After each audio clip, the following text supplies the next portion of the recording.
Chapter 203. Yanji went out to find Jiao Wu. Jiao Wu was sitting there eating meat. No one knew what he was thinking. Xiao Xian looked around the room. Thinking that Yanji and the others worked in the fleet every day, he rummaged through another animal skin bag. There was a pack of herbs in it. The herbs brought from the tribe were not enough. When he killed the people of the Wanshi tribe, he used a lot because he was injured. Now he put some herbs he found in the old haunt in the animal skin bag. Xiao Xian kicked Jiao Wu, who was still sitting on the ground, and handed him the medicine wrapped in a leaf. Go and boil this. Smelling the medicine, Jiao Wu showed a happy expression. Medicine? We usually don't have much time to go out to find medicine. And we don't dare to go out. We can only wait for the wounds to heal. But sometimes Mu Qian will bring some. On the hands and faces of Yanji and Jiao Wu, there were some scars of different sizes. Some seemed to have been there for a long time, and some seemed to have appeared recently. They cut trees in the forest, carried wood, chopped firewood, or did other work. They were often injured. Few were seriously injured, but many had minor injuries. When the medicine was almost boiled, Yanji came with Yanzhua and a woman, who was Yanzhua's wife, called Zhen. She was also a descendant of the Yanjiao tribe. She came to the Longboat tribe 2 years ago. After 2 years of living together, Yanji and the others really accepted Zhen. Yanzhua and Zhan had a family, and the couple lived next door to Yanji and his brother. Because Yanji and the others added Yan or Zhaob in front of their names, Zhen added Yan in front of her name, so now she was called Yan Zhen. Yanzhua and his wife, who came back with Yanji, were excited. They had heard from Yanji about Xiao Xian's origin and that Xiao Xian wanted to take them away. Back then, they had been deceived and had been taught a lesson in blood. But this time it was real. The totem warriors were genuine. Drink some medicine first. Xiao Xian poured the boiled medicine into 4 wooden bowls. Without asking any questions, after thanking him, the 4 of them picked up the bowls and drank the medicine, regardless of whether it was still hot or not. After drinking a bowl of medicine, Yanji felt less tired after a busy day. Although the weather was very cold, the medicine had a warm current flowing through his body, making him feel very comfortable. While they were talking, Mu Qian came over again in a hurry. What's wrong? Yanji wiped off the snow on Mu Qian's head, adjusted her leather hat and asked. Our shaman said that there might be a heavy snow in the next 2 days. It will be heavier than last year. He asked everyone to be prepared. You guys should also be on guard. Originally, Mu Qian wanted to bring 2 old animal skin coats, but she was stopped by her brother. Even when she came out to inform them, she had to sneak out while her brother and father were busy. What? The snow this year is heavier than last year? Jiao Wu asked in surprise. Well, you should prepare more. I can't help much. Mu Qian sniffed her nose, which was red from the cold. Did your brother scold you? Yanji asked. Mu Qian bowed her head and said nothing. Xiao Xian thought that this girl was really good. She came to help Yanji twice in the cold weather. When the time came, Yanji could take her back to the tribe. The shaman would definitely not stop him. But now, looking at Yanji, he knew that he was very sad. After all, he was still a wanderer who had not awakened his totem power. Thinking of something, Xiao Xian winked at Yanji. Wait a minute. Yanji said to Mu Qian, and then walked aside with Xiao Xian. You can give this to her. Xiao Xian gave Yanji a piece of jade. This piece of jade was not big. It was taken back by Xiao Xian from a robber. Even in the cold winter, this piece of jade still had a touch of warmth. You, go ahead. Xiao Xian said, we're all from the same tribe, so we're a family outside. Besides, I still need your help later. Thank you. Yanji made a note of this in his heart. He wanted to thank Xiao Xian in the future. Although he had given some things to Mu Qian, they were very ordinary small things. Without looking at the 2 people, Xiao Xian went into the inner room and put a few pieces of jade, shells, and some small pieces of water moonstones in the inner room. He gave them to Jiao Wu and Yanzhua. Can you exchange these things here for some thick animal skins and food? Well, we don't need too much food. We need animal skins that can keep us warm. As for the house, bring some wood back to strengthen it. Even if we leave, we have to stay here for a few more days in this weather. If the jade and water moonstones were too good, they would be too eye-catching and would bring trouble to Yanji and the others. What Xiao Xian took out were the worst things he had, but these were enough to exchange for a few thicker animal skin coats. After talking with Yan Zhuo and Jiao Wu, Yanji came back. Xiao Xian looked outside the door. Mu Qian was going back to the longboat tribe. Don't you want to see her off?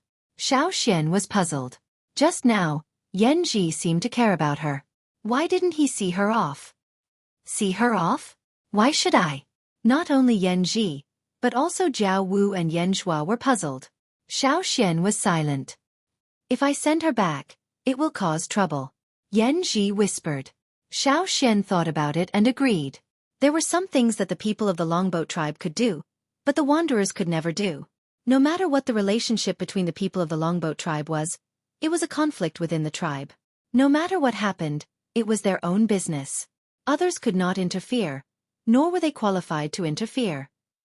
Just like the people of the longboat tribe who had not awakened their totem power, they were bullied, beaten or scolded in the tribe. Most of the people in the tribe did not care. But if these people were bullied outside, it was a matter of the whole tribe's reputation and a provocation to the tribe. The longboat tribe would definitely interfere. Therefore, even if a person did not have a high status in the tribe, in the wanderer area of the tribe, he was definitely a precious species. Most people did not dare to provoke him. On the contrary, it was safer for Mu Qian to go back alone. It was very discouraging. It's okay. When the Yanjiao tribe comes back, those people will not dare to scold you. Xiao Xian patted Yanji's shoulder and comforted him. I will go out to exchange things and inform others about the snow. Yan Zhuo called Jiao Wu and left together. They had good relationships with their friends in the wanderer area, so they naturally had to tell them about the snow. Yanji intended to find someone to ask if there was any wood to exchange. Yan Zhan was packing things in the house. The house of Jiao Wu and Jiao Wu was not too small, so Xiao Xian intended to live here. There were many things to discuss with them, so he did not have to go back and forth. Before that, Xiao Xian had to go to the boat and inform Yang Sui. Walking out of the door, Xiao Xian looked at the surrounding houses. In fact, the people of the Yanjiao tribe were not ignorant. At least they had an advantage in building houses. In order to withstand the rainy season and the strong winter wind, they had to be protected from rain and thick snow. Naturally, the houses were strong. In comparison, the house on this side seemed even frilier. When he came back, he would help Yanji to strengthen them. Xiao Xian thought. When he returned to the boat, Yang Sui did not fall asleep, but was vigilant. Seeing Xiao Xian, Yang Sui breathed a sigh of relief. What's the matter? Xiao Xian asked. Yang Sui carefully listened to the movements around and lowered his voice to Xiao Xian. The traveling team is not a good person. That's good. I plan to live somewhere else. Where can you live? Have you found your tribe? Yang Sui asked. Seeing Xiao Xian nod, Yang Sui immediately packed his things and drank the remaining hot soup in the pot. He wiped his mouth and said, I'll leave with you. Your tribe has more space, right? Even if there is no room, we can sleep on the floor. When Xiao Xian and Yang Sui got off the boat, they happened to see several people walking towards the boat hill. Xiao Xian remembered that they were the traveling team who lived on the boat before him. These people were talking and laughing as they walked towards the boat. When they saw Xiao Xian and Yang Sui, they glanced at their clothes and continued to talk and laugh as they walked towards them. When they passed by these people, Xiao Xian smelled a strong smell of blood. Although there was no trace of blood on these people, Xiao Xian could smell it. These people had just killed people. Let's go. Yang Sui pulled Xiao Xian and whispered to urge him to leave. Chapter 204. The environment and conditions of the wanderers' residential area could not be compared with those of the longboat tribe. Yang Sui looked around at the dilapidated wooden houses. There were many big cracks between the logs. He seriously doubted whether he would be frozen to death if he lived there. However, it was better to be frozen to death than to be killed. Xiao Xian took Yang Sui to the wooden house of Yanji and his brother. Yan Zhuo and Jiao Wu had gone out to exchange animal skins and had not yet returned. Yanji was repairing the wooden house in the snow. Yanji and his brothers were inevitably suspicious and wary of Yang Sui. If it were not for Xiao Xian, they would not have let Yang Sui in. You go in first. I will help you repair the wooden house. Xiao Xian said to Yang Sui. Okay. Yang Sui immediately went into the house. It was too cold outside. He did not want to stay outside and be frozen. Many of the wood brought back by Yanji had not been chopped. Xiao Xian chopped it with a knife and handed it to Yanji. Yanji looked at the cross-section of the wood. It was much smoother than the wood they chopped. It could be seen how fast the knife chopped. This was the power of a totem warrior. Thinking that he would also have such power, Yanji's heart was burning. After the wooden house was strengthened and repaired, Yanzhua and Jiao Wu also came back with things. However, they did not come back directly with animal skins. Instead, they wrapped the animal skins with a layer of hay. It looked like they were going to use the hay to make a bed or light a fire. This method was more covert and cautious. It would not attract attention. After all, the two suddenly came back with so many animal skins. It seemed strange. As soon as they entered the house, Xiao Xian found that Jiao Wu and the others' attitudes towards Yang Sui were very subtle. They were a little cautious and cautious. However, compared to the other two emotions, they were much less. When Xiao Xian and Yanji entered the house, Yang Sui was bragging about his trip. After exaggerating and embellishing, Jiao Wu was stunned. Even Yan Zhua and Yan Zhan were listening with great interest. Although he knew that Yang Sui's words were not completely true, what he said was indeed very attractive. Seeing Xiao Xian come in, Jiao Wu, who was the most impatient one, hurriedly asked Xiao Xian. Yang Sui said that he is the candidate of the shaman of their tribe. Is it true? Xiao Xian looked at Yang Sui. Seeing that Yang Sui didn't mind saying it out loud, he nodded and said yes. Once they got Xiao Xian's confirmation, they looked at Yang Sui even more obviously. Shaman, the shaman of an entire tribe. Although he was only a candidate now, he must be a very powerful person to be chosen as a candidate. After living in the Longboat tribe for so many years, Yanji and the others had never seen any shamans, even the shamans of the Longboat tribe. Xiao Xian finally understood why these people were so cautious around Yang Sui. Perhaps, Yang Sui knew the psychology and character of Jiao Wu and the others, so he told them his identity. In this way, he could stay here safely. Many people had a kind of awe for shamans. Yanji and the others belonged to this category, probably because the status of shamans in the Longboat tribe was very high. But for the wanderers around the Rain tribe, their attitude was different. In a tribe that could burn a shaman to death after he failed to pray for rain, the status of shamans was far lower than that of other tribes. Of course, if a shaman could pray for rain successfully, his status would naturally rise a lot. By the way, brother, when Yan Zhuar and I went to exchange for animal skins, we heard that another wanderer was killed. Jiao Wu said with a serious face. I heard that they were killed when they went to exchange for food, and their bodies were directly thrown into the river. Yan Zhua also told what he had heard. Who killed them? People of the Longboat tribe? Yang Sui asked doubtfully. No, Yanji shook his head, it was a traveling team. Every year, many wanderers die in the hands of travelers. The Longboat tribe only allows wanderers to live here. As long as they don't make a big fuss, they don't care. Besides, they don't want too many wanderers to live next to their tribe. Yanji explained calmly. He had already seen this many times and was used to it. In fact, not only in the Longboat tribe, but also in every tribe, the number of wanderers around was always stable and would not exceed the range that the local tribe could accept. And for the private disputes and killings, the people of the tribe acquiesced. If someone helped them to clean up, they would naturally be happy to watch the fun. When Yan Zhua and Jiao Wu went out to exchange animal skins, they were very cautious. They even used hay as a cover. In addition to guarding against other wanderers in the wanderer area, they also guarded against the wanderers who temporarily stayed in the Longboat tribe. Those wanderers were all totem warriors. If they really caused trouble, they would be more dangerous than the wanderers in the wanderer area. It's them. Yang Sui looked at Xiao Xian. I used to think that those people were not good people. They gathered together to discuss something. It turns out that they were going to kill people. Xiao Xian recalled that when he and Yang Sui got off the boat, they met those people. It should be when they returned to the boat after killing the wanderers. The atmosphere in the room was a little dignified. Be careful these days. When the weather gets better, we will leave, Xiao Xian said. The weather here was different from that of the Yanjiao tribe on the other side of the river. It did not snow all the time in winter. Most of the time, it was sunny.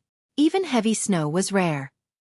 Hearing Xiao Xian's words, Yanji and the others were looking forward to it. This time they would really leave here. They would go back to the tribe, instead of being deceived to go to an unknown place. Yang Sui, when will the heavy snow come? Xiao Xian asked. It should be in the evening. Wait, let me see. Yang Sui opened the window a little and looked at the sky. Yan Ji and the others did not dare to make a sound, for fear of disturbing the candidate of the shaman. At the same time, they thought that he was indeed a candidate of the shaman. He could even predict the weather. Half a minute later, Yang Sui closed the window. Before it gets dark, there will be heavy snow. It will be lighter tomorrow morning, but it will continue to snow heavily. About 3 days later, the snow will stop completely. There will be several sunny days, but I can't predict the future. No matter what the future would be like, at least Yang Sui had predicted the recent weather, and he was more accurate than the shaman of the Longboat tribe. Seeing the admiration in the eyes of Yan Ji and the others, Yang Sui was proud again. I am the first candidate of the shaman. You are amazing.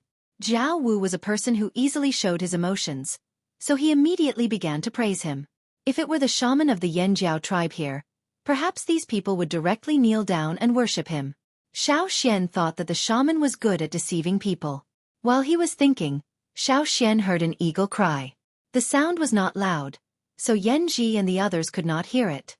However, Yang Sui, who was proudly bragging to Jiao Wu, paused and looked outside. Jiao Wu, go out and drag in the things that have fallen on the ground outside. Xiao Xian said. Things that have fallen on the ground? What are they? Jiao Wu walked out of the door in confusion and looked around. The surrounding families had already known that there would be heavy snow in the past 2 days, so they had also repaired their houses. Now everyone closed their doors and windows and stayed at home. The ground and the roof were all white. I didn't see anything, Jiao Wu muttered. He looked around again and again, trying to discern if there was anything suspicious on the ground, if it was the thing Xiao Xian wanted to drag into the house. However, other than snow there was nothing. Yan Ji and the others in the house were also confused. What had fallen outside? Just when they were about to ask Xiao Xian, Yan Ji heard a bang outside. What's wrong? Yan Ji asked Jiao Wu outside. Jiao Wu pushed the door open and said to the people in the house, Wild, wild, wild, wild boar. Just now, Jiao Wu was looking around and did not pay attention to the sky. When he heard the sound coming from the sky, he looked up and saw a big bird swooping down quickly. Jiao Wu's first thought was to run away.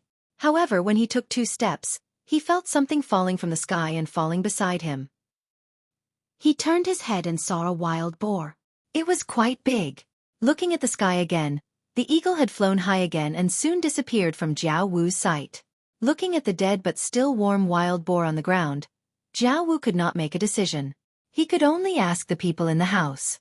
Hearing Jiao Wu's words, Yan Ji and the others were also confused. Wild boar? How could there be a wild boar? That's it. Drag it in. Before Xiao Xian said anything, Yang Sui said impatiently. He was hungry now. But Yan Ji and the others were worried that the wild boar outside was someone else's prey. Snatching prey would lead to a fight. They did not want to have a conflict with others now. Because of the totem, they had attracted a lot of attention. Even the Longboat tribe had noticed them. The Longboat tribe allowed wanderers to live here, but totem warriors were absolutely not allowed. If Jiao Wu and his brother were totem warriors, they would be driven out immediately. In winter it was so cold and dangerous. If they were driven out, they would have no chance to survive. They could only endure and control the little power in their bodies. Fortunately, after that day, the totem did not appear again. It was right to be cautious, but wild boar. What a good food. Right at the door. They hesitated. Jiao Wu glanced at the wild boar on the ground outside and then looked at Xiao Xian. Drag it in. It's our prey, Xiao Xian said. Since Xiao Xian said so, Jiao Wu immediately dragged the wild boar in. Peel it, Yan Zhua said to his wife and then went out. I'll clean up the blood outside. Yan Ji also opened the window and carefully looked around. Living in the wanderer area, they had to be very careful. After all, they were not strong enough. Xiao Xian originally wanted to leave and go to the nearby mountains, but Cha-Cha had already caught the wild boar. Cha-Cha threw away the prey and ran away. It was not willing to stay in the Longboat tribe. It was happy in the forest. During dinner, Xiao Xian told Yan Ji and the others about Cha-Cha, so that they could be mentally prepared. After leaving the Longboat tribe, they would meet Cha-Cha sooner or later. Today, Yanji and the others were surprised one after another. They were excited all night. Xiao was also thinking about the next plan. Only Xueqi was still sleeping like a pig. As Xueqi said, before dark, the snow suddenly became heavier. Large snowflakes fell. After a night, there was a layer of snow outside. When they stepped on it, the snow reached their ankles. Such snow and thickness were nothing in the Yanjiao tribe. But here, it was different. Heavy snow was not common here. Sometimes, heavy snow could not be seen for several years. When they got up in the morning, the snow was much lighter, but there were still thick clouds in the sky. Yanji and the others now completely believed in Xueqi's ability. According to Xueqi's words yesterday, the snow would be lighter in the morning, but after a while, heavy snow would fall again. They had to prepare more things before the snow fell. They also had to prepare more water, food and other things. Xiao intended to take a stroll in the nearby forest to see if he could hunt some prey. Yesterday's wild boar had already been eaten by several people. It had to be said that the people of the Flaming Horns tribe had a large appetite. Even if they had not fully awakened their totemic power, Yanji and the others, including Yanjua's wife Yanzhen, ate a lot. Yanji wanted to save some food, but was stopped by Xiao. They had to take care of their bodies these days. After they recovered, they could continue their journey as soon as possible. Yanzhua and Jiao Wu planned to exchange for some animal skins. After they heard that wanderers were killed, they became more careful. They did not exchange all the animal skins, but planned to exchange them in several batches. Otherwise, the things Xiao gave him could be exchanged for too many animal skins. If he brought them back, it would be too eye-catching. He didn't even get a pile of hay back home. Except for Xueqi, the others had finished their work and were about to go out. At this time, someone suddenly ran over. Xiao had seen the person before. When he met Jiao Wu was quarreling with someone. This person was He Er, the one who chased after them. "What's wrong, He Er?" Yanji asked. Jiao Wu, Yanji, quickly find a place to hide. Or, go to Mu Qian and ask her for help. He Er's voice was urgent. What happened? Jiao Wu asked. Although he quarreled with He Er and the others yesterday, he just could not help it. They had a good relationship. They could live better together. Did you go to exchange for animal skins yesterday? He Er asked. Yes. Yanji did not hide this. Did you bring the jades there? I heard that the person who traded with you told the travelers about this matter. I think those people might do something bad to you. Leave quickly. Jade? Before Jiao Wu said anything, Yanzhua could not help but exclaim. Because jade was more precious than water moonstones and shell coins. For the sake of safety, Jiao Wu and Yanzhua did not intend to take out the jade. However, when Yanzhua was exchanging animal skins, he met a good friend who worked on the same ship as him. Yesterday, when Yanzhua was taking out shell coins, that person saw the jade. Yanzhua asked him to keep it a secret. He trusted this friend. After all, they had helped each other a lot and had known each other for many years. At that time, that person also promised not to tell others. But now, was it him or not? He Er, thank you. Yanji said. Well, you should go to Mu Qian. It's snowing now. It's difficult to survive. Go to Mu Qian and ask her to help you. Yanji did not want to bother Mu Qian. He decided to leave here first to avoid the snow. It's too late, Xiao said. What? Yanji was thinking about where to hide. When he heard Xiao's words, he did not respond immediately. Xiao looked in one direction. On the other side, a group of people wearing thick animal skins was coming over. Chapter 205. There were more than 10 people coming over. Looking at their clothes, they knew they were not from the Wanderers' area. Even if they didn't wear thick animal skins, they could tell from the way they walked. People in the Wanderers' area were either timid or very cautious. They were always afraid of provoking someone or getting into trouble, but the travelers were not. Looking at the people striding towards them, He Er, who came to inform them, shrank his neck. He didn't expect these people to come so soon. Yanji, go and find Mu Qian. Hurry up, maybe you can stop them, or it will be too late. He Er said anxiously. He had lived in this place since he was a child. Later, he got to know Jiao Wu and his brothers and became familiar with them. They formed a group and supported each other. Although many people who grew up with him had passed away, at least they could live until today. He cherished these friends very much. In terms of benefits, Yanji and the others' fighting strength was above average in the Wanderers area. With them, the strength of the small group could be improved. But if these travelers came to trouble them today, they would be miserable. Seeing Yanji was still unwilling, he said, "How about I go to the Longboat tribe to find her?" "No need. And now the Longboat tribe has closed the gate," Yanji said. It was the rule of the Longboat tribe to close the gate during the heavy snow. They were worried that people outside would sneak into the Longboat tribe's habitat because they couldn't bear the heavy snow. So when the weather was bad, the Longboat tribe would close the gate. They wouldn't let people get close to the land border. Anyone who approached the tribe's habitat except for the gate would be attacked by the patrolling warriors.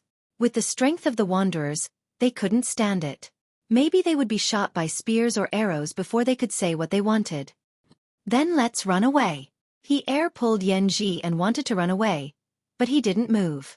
He pulled him again, but he still didn't move. In fact, when Yanji saw the aggressive travelers, his first thought was to avoid them, escape from here, and find a place to hide. They had encountered similar things before. Except for one time when Mu Qian happened to encounter them, they left the Wanderer area to find a place to hide, and came back after the travelers left. But now, Xueqi didn't move.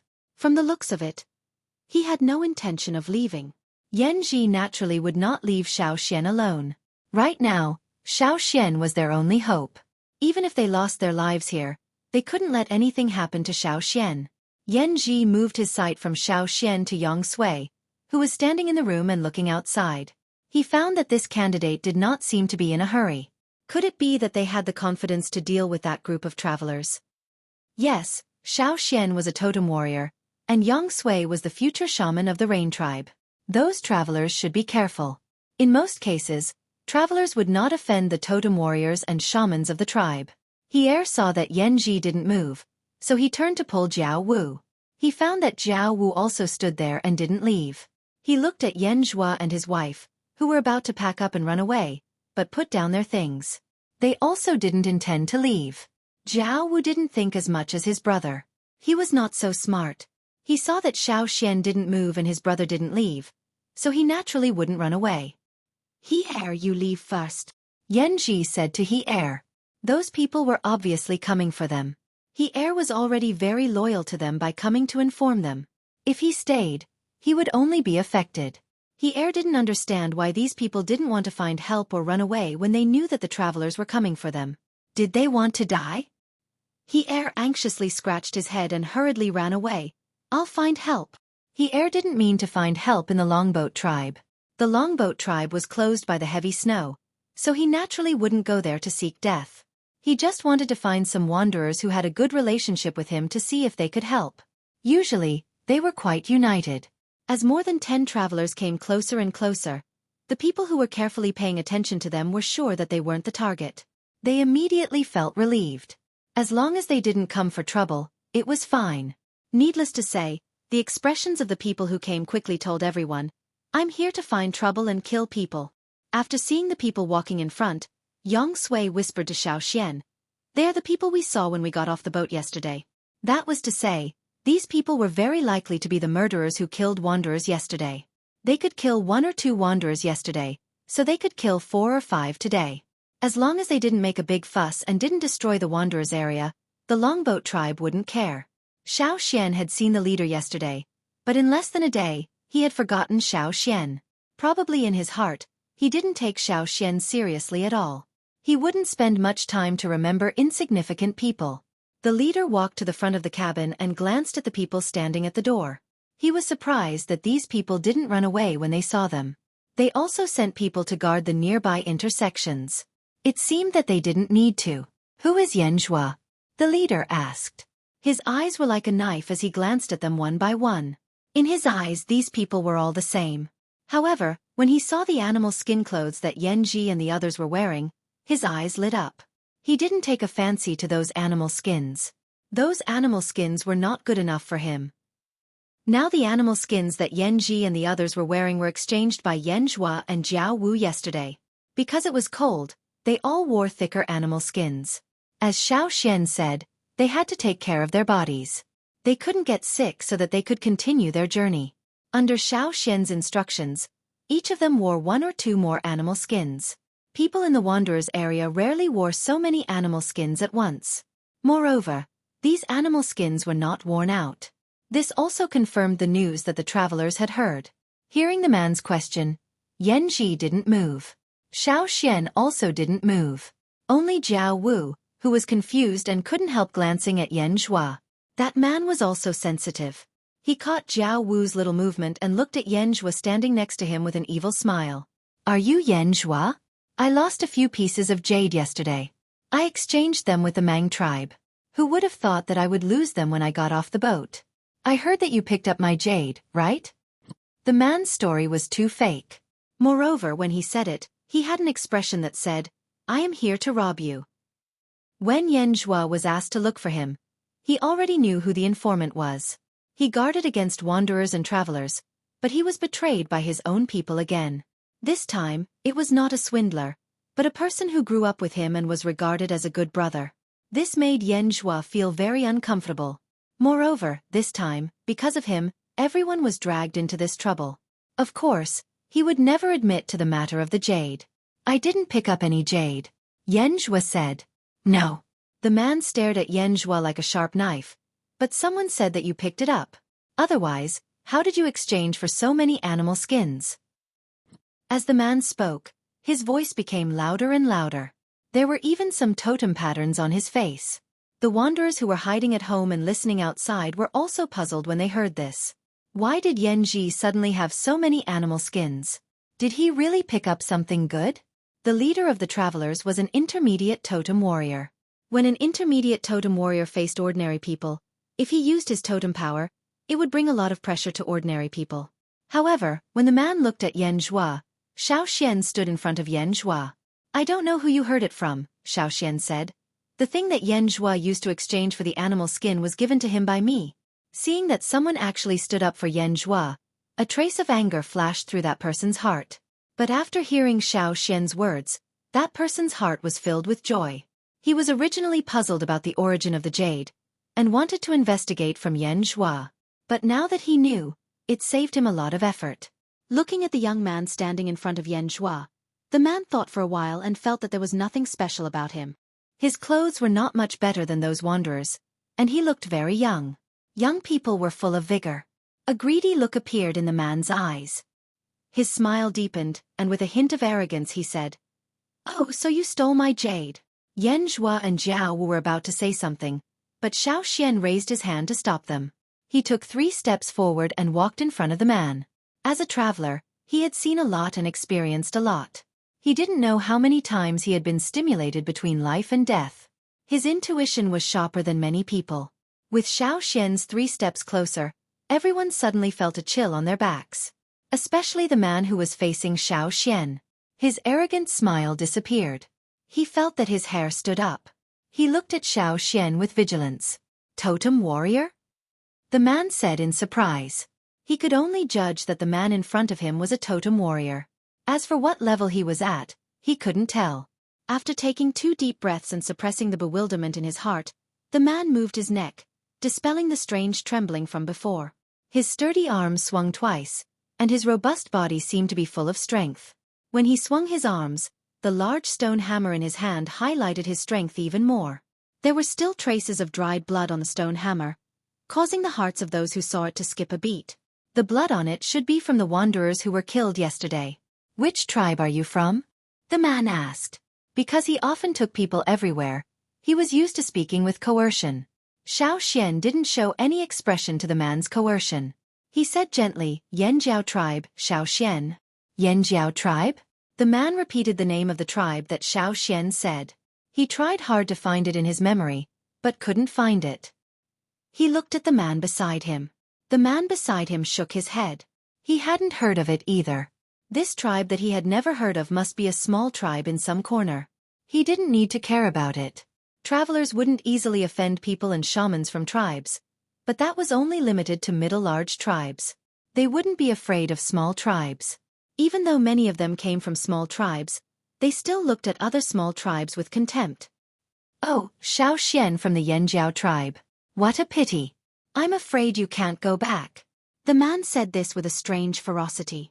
He really didn't expect to meet a totem warrior from another tribe in the Wanderer area. This more or less disrupted his original plan. But it didn't matter. It was just a small tribe. He believed that even the weakest of the people he brought here could kill this man from a small tribe in some corner. Even if this guy was an intermediate totem warrior, the people he brought here could easily trample him on the ground. But I don't think anyone can stop me from going back, Xueqi said without changing his expression. The man's eyes narrowed. He didn't do it himself. He always felt that as the leader, he couldn't do it himself all the time. His subordinates would rush to do it. Therefore, when he wanted to kill Xueqi, he moved his finger, indicating that the people behind him could start to make trouble. Sure enough, in the next moment, someone came out from the group of travelers and walked quickly to Xueqi. He held a small stone hammer in his hand and swung it at Xueqi. Because he ran out so fast, his movements were so big that his feet kicked up a lot of snow on the ground. Everyone thought that they would see the same situation as yesterday. However, they only heard a bang and the sound of bones cracking. The man who ran out with the hammer was smashed to the ground. It looked like he was embedded in the snow. However, Xueqi, who had just finished beating him up, didn't move his feet at all. All he did was move his arms a little.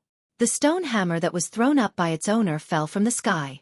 Xueqi reached out and caught the handle of the stone hammer steadily.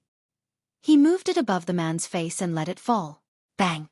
The man who was hit by his own stone hammer screamed. But he only screamed once before he fainted with blood all over his face. He was already on the verge of fainting after being hit by Xueqi. He really couldn't hold on after being hit by his own stone hammer. The leader of the travelers, who stood in front of Xueqi, twitched his eyelids several times. His eyes were full of haze and his face was ugly.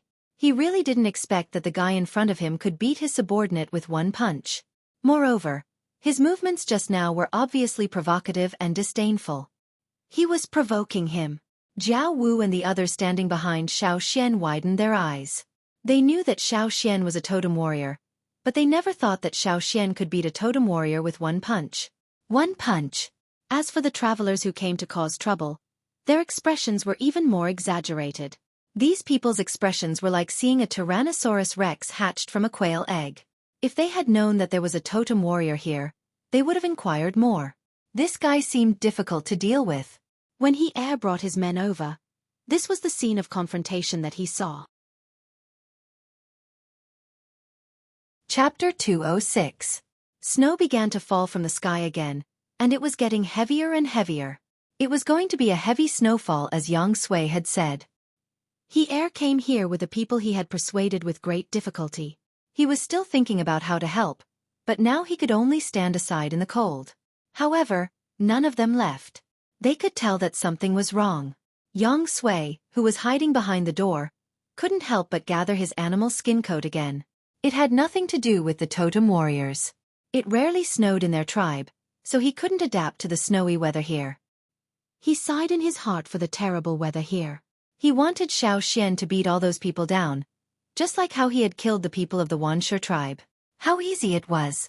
While thinking, Yang Sui stopped wrapping his animal skin coat. He looked at the two people who were confronting each other in disbelief. No, how could it be wrong? Because everyone's attention was on Xueqi. No one noticed Yang Sui's strange behavior.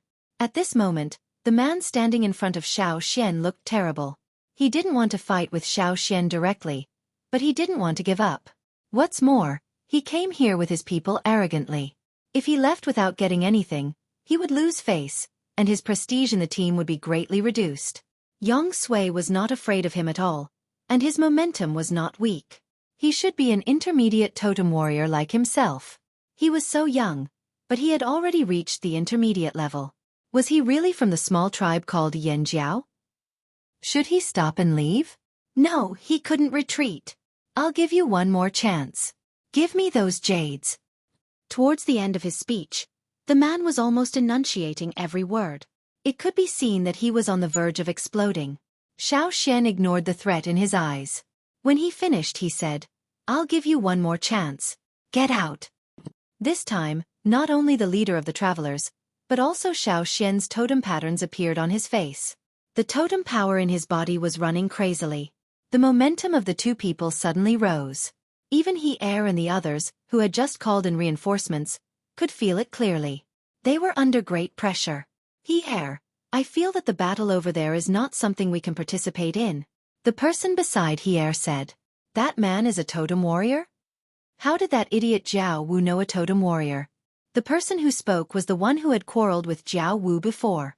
Although they always quarreled, he would still come to help when Jiao Wu and Yan Ji were in trouble. Have you forgotten what happened before? Someone asked in a low voice. Previously, totem tattoos had appeared on Jiao Wu and Yan Ji. Some people said that they might become real totem warriors, but most people didn't believe it. And now, those who didn't believe it at first were starting to have doubts. Everyone's attention was focused on Xueqi and the traveler. Xueqi really planned that if he could not avoid it, he would fight against many people. He could not let anything happen to Yan Ji and the others. From Yan Shuo to Old He, and now here, Xueqi was willing to stand up for them and protect them. At the same time, according to the shaman's idea, he could show more people the power of the totem warriors of the Yanjiao tribe. It was not that Xueqi was arrogant. After meeting some people in the central region, he was confident that he could defeat them. Of course, it would be difficult for him to defeat a strong warrior at the level of the Mang tribe. But Xueqi was confident that he could fight against people below the intermediate totem warrior level. Because of this, when he saw this group of people coming to make trouble, he did not avoid them. Because there were only 2 intermediate totem warriors in this group, and the rest were junior totem warriors. The traveler could not see Xueqi's real strength, but Xueqi could see it clearly when they slightly used their totem power. When this group of people came, they showed their aura along the way, as if they were afraid that others would not know that they were totem warriors. However, whether it was Xueqi or the man in front of Xueqi, they all knew that at this time, among the patrolling people of the Longboat tribe, some of the higher-level people should have noticed them. If they fought with all their might, the other party might interfere. They would not be willing to fight with intermediate totem warriors on the edge of the tribe. Yang Sui had said that Xueqi did not intend to be driven out today because of the recent weather. Since they could not fight directly, they naturally had to compete with their momentum and aura. As the atmosphere became stagnant, the momentum around them became heavier and stronger. Facing Xueqi, the traveler soon found that things were not as simple as he thought. He thought that Xueqi was a totem warrior of a small tribe, but he did not expect that this guy had reached the intermediate level. It was as if a heavy mountain had been placed on his back, and this mountain was still gradually growing bigger. If this continued, he might directly collapse. Should he take advantage of Xueqi's carelessness and attack him? No, he was now more and more nervous, and had no confidence to defeat this young guy in front of him. Just when the traveler was thinking about how to deal with him next, he suddenly felt a very strong sense of trembling, and he could not tell why. The traveler who was a little closer also felt the same sense of trembling, and Yan Ji and the other 3 people standing behind Xueqi also felt a little strange. People who were far away could not feel the turbulence.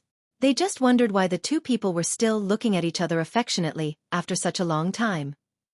They also wanted to see a fight between totem warriors. Only the totem warrior standing in front of Xueqi knew that the boy in front of him was not as focused as before. He looked like he was in a daze. This should be the best time for a sneak attack, but the traveler had an intuition that if he took action at this moment, it would not be the boy in front of him who would die, but himself. He often traveled with the traveling team, so he believed in this intuition. If it continued like this, he would lose face at most. Once the situation suddenly changed, he would lose more than face. As for Xueqi at this moment, he was wondering why the totem in his mind suddenly became so active when he used the totem power. It was too active. What's more, outside the totem of the Flaming Horns tribe, the egg-shaped light cover that covered the outside became bright from the original dim. It was at this time that the double-horn totem inside began to become crazy and active. Not only the size of the totem increased, but the flames wrapped around the horns also became fierce. At this time, Xueqi felt something strange behind him.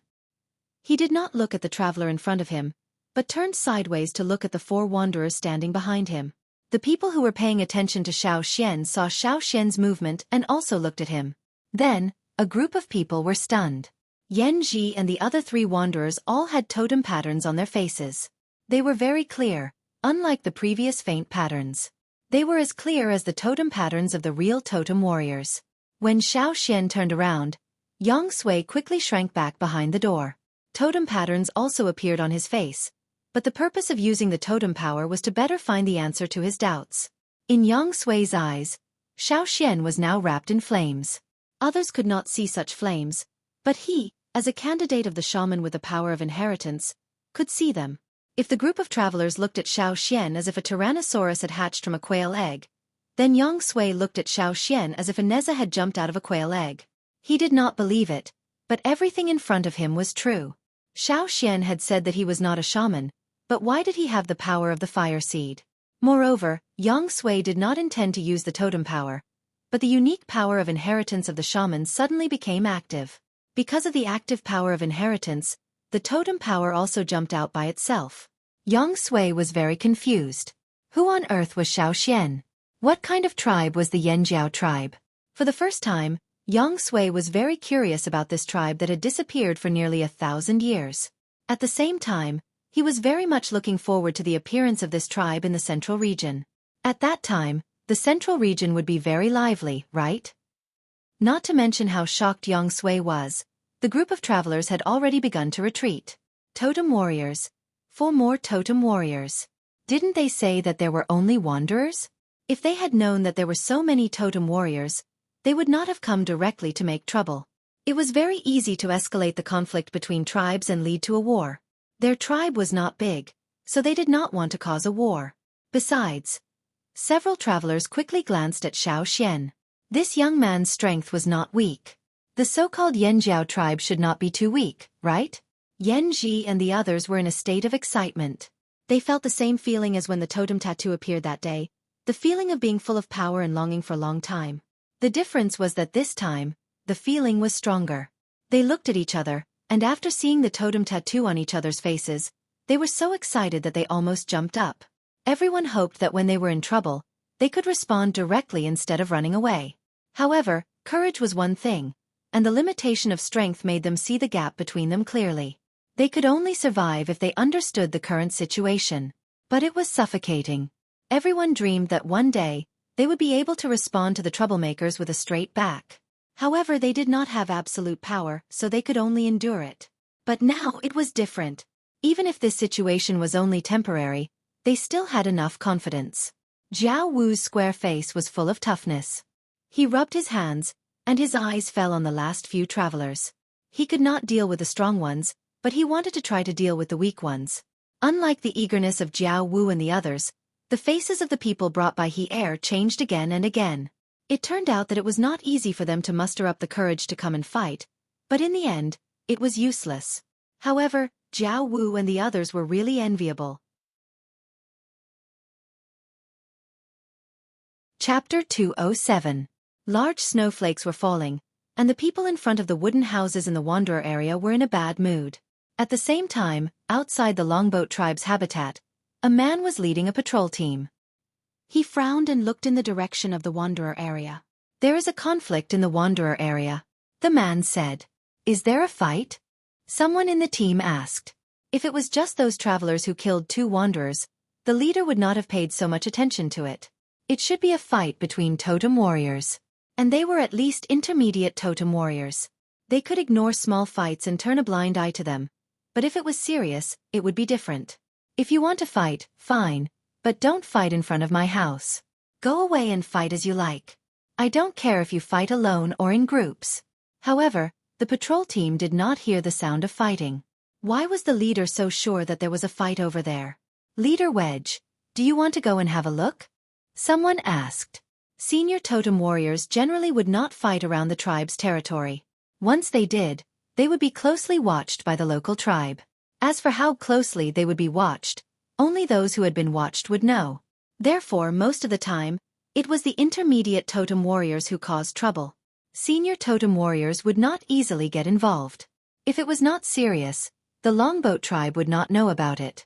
But now, they felt it was very serious. Should they go and have a look? Moo Wedge stood on the tree and thought for a while. He looked at the snow in the sky, and finally he did not let the warriors go there. It is not serious now. When the snow stops, we will go there and ask what happened. Moo Wedge said. In the Wanderer area, things were getting more and more unexpected. The leader did not want to stay here any longer. He did not know if there would be more accidents if he stayed here. This feeling was very bad, but he knew that it was the best to leave now. As for how to deal with these people, he had to go back and report to the leaders. In the end, they did not get the jade. The group of robbers dragged the only accomplice who was beaten to the ground and left. After Xiao Xian calmed down, the totem patterns on the bodies of Yanji and the others also disappeared. After all, they were not truly awakened totem warriors. What happened just now was only because of Xiao Xian. It was just that no one knew about it. Except for young Sui, who was hiding in the cabin with a complicated expression. Yanji and the others were all smiling. They were a little regretful that they couldn't fight, but there would be plenty of opportunities in the future. Xiao Xian, can we really become real totem warriors? Jiao Wu ran over and asked. Xiao Xian shifted his thoughts away from the totem and the egg in his mind and replied, yes. Aha! Jiao Wu laughed, looked around, and stared back at those who were hiding in the room to watch the fun. Then, he stopped at He Er and the others and immediately ran over. You guys actually came. What brothers? Jiao Wu said. Without waiting for He Er and the others to speak, Jiao Wu pointed at his own face and said, Did you see it just now? Picture. Ting. When? He Er and the others. Seeing such a vile and smug look, they really wanted to go over and give him a few slaps. Yanji went over and threw the arrogant man back to the cabin. Then he thanked He Er and the others seriously. Thank you for coming. No need. It didn't work. He Er said with a smile. They grew up together and lived in the slums for more than 20 years. Suddenly, one day, they found that each other was a rich man's son. This kind of feeling was quite awkward. They felt that they could not speak as casually as before. This was similar to He Er's current mood. This was also the difference between the wanderers at the bottom and the totem warriors. However, since it was possible for them to become totem warriors, Yanji and the others could not continue to live here. When the snow stopped, people from the longboat tribe would come to drive them away. It was impossible to completely hide it from them. When will you leave? He Er asked. In a few days. When the snow stops, we will leave. Yanji said. Jiao Wu, who was thrown into the cabin, came out again. This time, he was no longer arrogant. When he looked at He Er and the others, he was reluctant to part with them. Although they often quarreled and fought, they were very good friends and brothers. They would come to help them when the wanderers came to make trouble. Jiao Wu, your tribe. Can wanderers be allowed to live around it? A man behind He Er asked nervously. If they had a good relationship with the totem warriors, they would naturally live a better life around the tribe. Although the longboat tribe could allow them to continue to live, if they could follow Yanji and the others and live around the Yanjiao tribe, even if it was a small tribe, it would be better than here. Thinking of the relatives and friends they had lost over the years, they would rather take the risk and leave. Jiao Wu could not make the decision. He could only look at Xiao Xian. Xiao Xian had heard their conversation. He came over and said, Of course, but now the tribe is still far away. In a few years, the tribe may come to the central region. Our old home is in the central region. Getting permission, He Er and the others were very happy. As for the few years that Xiao Xian said, it could be 3 or 5 years, or 8 or 9 years. But they could wait. As long as there was hope, they could wait. For himself and for his future generations to be better protected. They believed that Yanji and the others would definitely help. At least, when their children faced the threat of the wanderers, they could be protected. Among the people brought by He Er, many did not know Xiao Xian. They only knew that Xiao Xian was a totem warrior who dared to confront the wanderers. They wanted to ask who Xiao Xian was, but they were a little timid. After all, they were not familiar with Xiao Xian. Seeing these people's embarrassment, Xiao Xian showed a friendly smile. My name is Xiao Xian of Yanjiao. Xiao Xian wrote his name on the thick snow with a stone knife. Xiao Xian of Yanjiao? He Er silently remembered this name in his heart. The people around him also remembered this name. Those who were not smart asked their companions to help them remember it. When they went back, they would write it down and keep it well. This was related to their future life. But, how can we find you? Where is the Yanjiao tribe? Someone asked. When the Yanjiao tribe comes back to the central region, you will know. Xiao Xian said. At that time, we will come to pick you up. Yanji promised.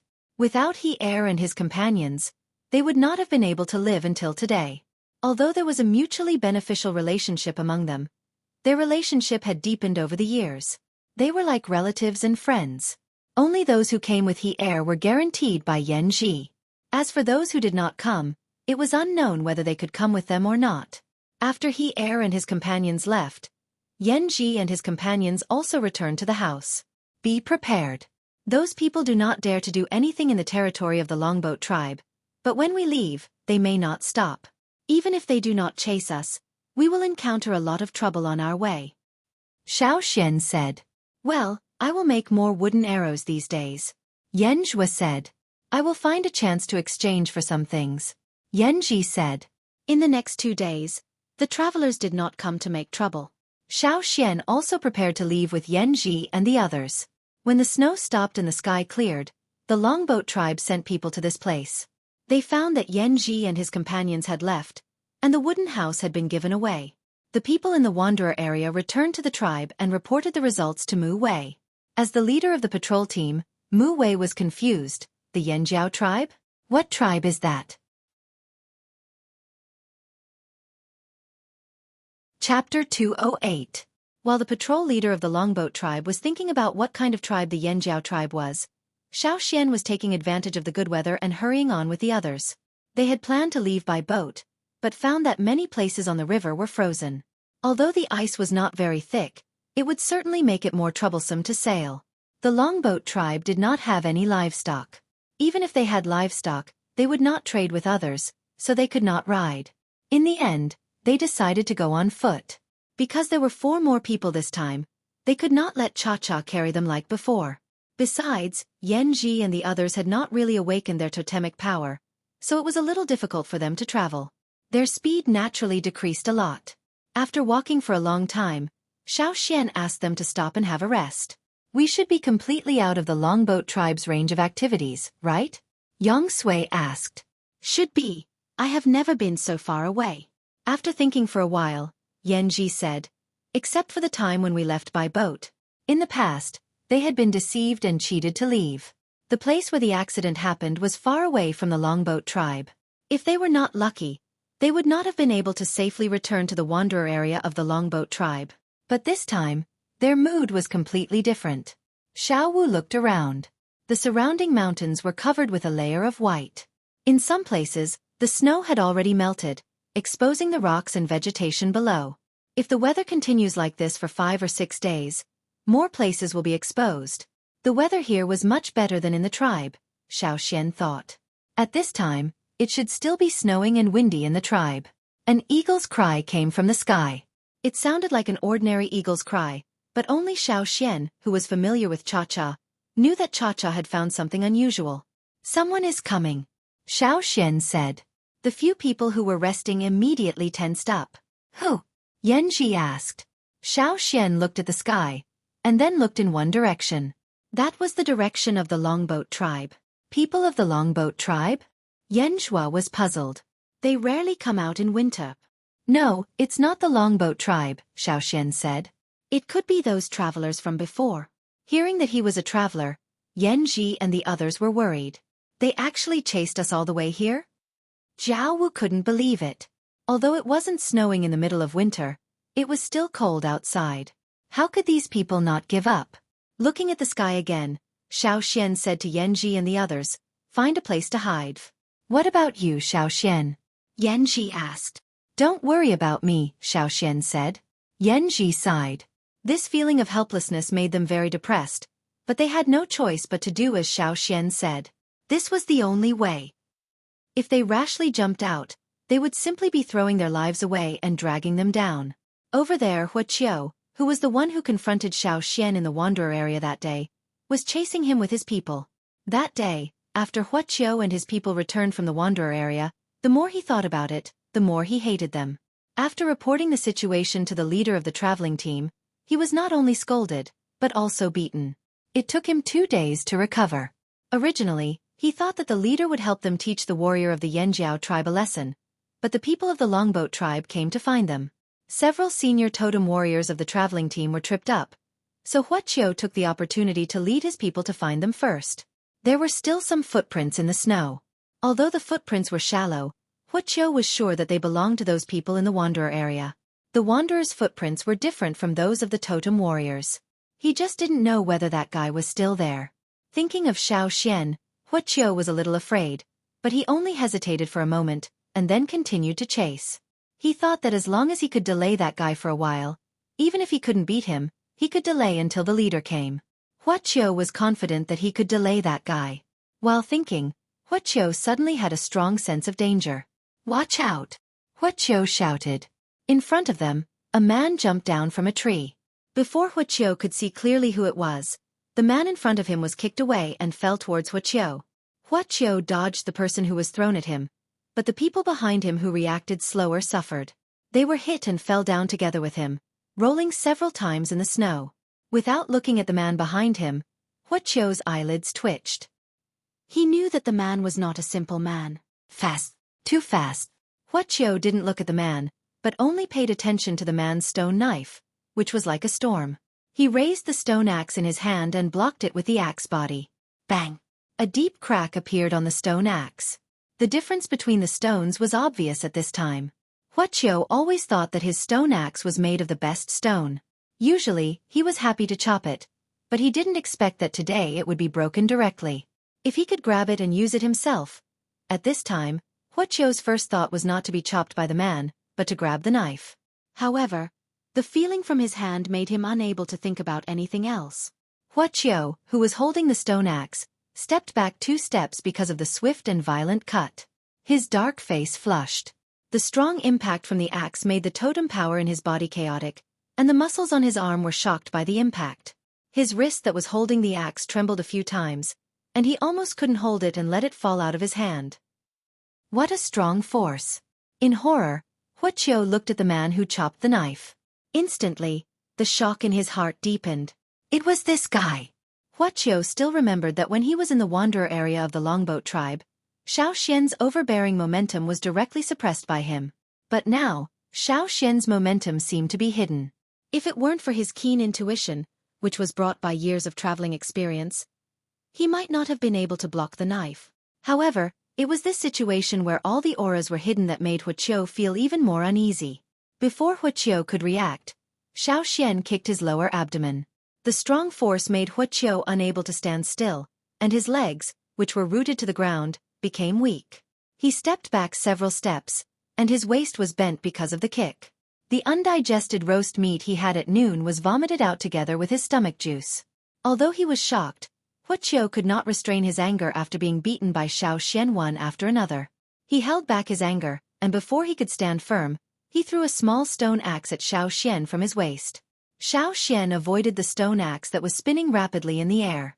The stone axe didn't hit Xueqi, but was nailed on the trunk of a tree behind Xueqi, and the tree was directly cut off. Ignoring the fallen tree behind him, Xueqi rushed to Xueqi and chopped more fiercely than before. The sound of stones colliding with stones and the sound of wood breaking was heard almost at the same time. The wooden handle of the stone axe in Xueqi's hand was shattered by the strong impact, and wood chips splashed everywhere. Xueqi's second chop happened to hit the mark left by the previous chop. The 2 chop overlapped, and the stone axe was almost cut off, with only a little connection. Xueqi shook his wrist holding the stone knife, and the remaining part of the knife vibrated, breaking the last connection of the stone axe. Before the 2 pieces of the stone axe fell, Xueqi used the sharp half of the stone knife to hit another person who was running over. The spear in the man's hand couldn't block the other half of the stone axe, and he was directly hit and fell to the ground. The other half of the stone axe was kicked by Xueqi to Xueqi's chest. Bang! With the muffled sound of the stone hitting his chest and the sound of bones breaking, Xueqi flew out and slid several meters in the snow. This time, he didn't spit out any food. Instead, he spat out a mouthful of blood. The pain in his abdomen and chest traveled along his nerves to every part of his body. His arm, which had been numbed by the powerful impact earlier, felt a clear pain again. He even felt a moment of dizziness. When Xueqi regained consciousness, there were only 3 people left out of the 10 people he brought with him, and they were too timid to fight. Xueqi was very regretful now. He really didn't expect that Xueqi could be so strong. Originally, he thought that he could delay for a while, but unexpectedly, he only had time to block 2 attacks and barely blocked the first one. However, that was all. He couldn't do more. Falling to the ground, Xueqi spat out blood again, but he didn't faint. He didn't care about the 3 travelers whose legs were trembling, but stared at Xiaoxian fiercely. You wait. You all. Wait. Cough. Before he finished his words, Xueqi coughed several times, and he couldn't finish his words. When he was on the ship of the Longboat tribe, he was beaten by the leader of the traveling team, and his old injury hadn't fully recovered. Now he suffered a heavy setback, and he couldn't speak clearly. Chapter 209. Looking away from Xueqi, Xiaoxian looked at the 3 people who were standing there, trembling. Xueqi had brought 10 people, but he only killed 5 of them. He let the last one go. That man ran towards the direction behind him, where Yanji and the others were hiding. Xiaoxian deliberately let him go. That man was just a junior totem warrior. Compared with the previous people who were killed, although his eyes were fierce, he was hesitant when he rushed over. Obviously, he was worried and afraid of death. This kind of person was not as decisive as the others. It was better for Yanji and the others to practice their skills. To continue the journey, he could not rely on himself. Yanji and the others had to support him. Moreover, Cha-Cha also went there just in case. Xiaoxian was not worried. As for the 3 travelers standing there, the 3 travelers who were still alive felt Xiaoxian's eyes on them. They trembled more violently. Their legs felt soft, and they almost knelt on the ground. They also wanted to run away, but found that when Xiaoxian looked at them, they did not even have the courage to run away. Which tribe are you from? Xiaoxian asked. Before Xueqi finished his words, Xiaoxian wanted to know which tribe he was talking about. The middleman rolled his eyes, thinking about how to answer. Just when he was thinking, the cold tip of the knife was pressed against his throat. He was so scared that he almost peed. Don't. I'll talk. We are from the Dishan tribe. We are all from the Dishan tribe. The man's face was pale with fear. He did not have time to think too much and quickly answered. You are all travelers from the Dishan tribe? Xiaoxian looked at the man's eyes and asked. The person being questioned could only nod his head repeatedly. Spare my life. The man next to him knelt down and begged. Xiaoxian looked at them and turned away. The 3 of them heaved a sigh of relief. Was he letting them go? With their backs facing Xiaoxian, the 3 men's eyes flashed with ruthlessness. Once their leader arrived, this brat would suffer.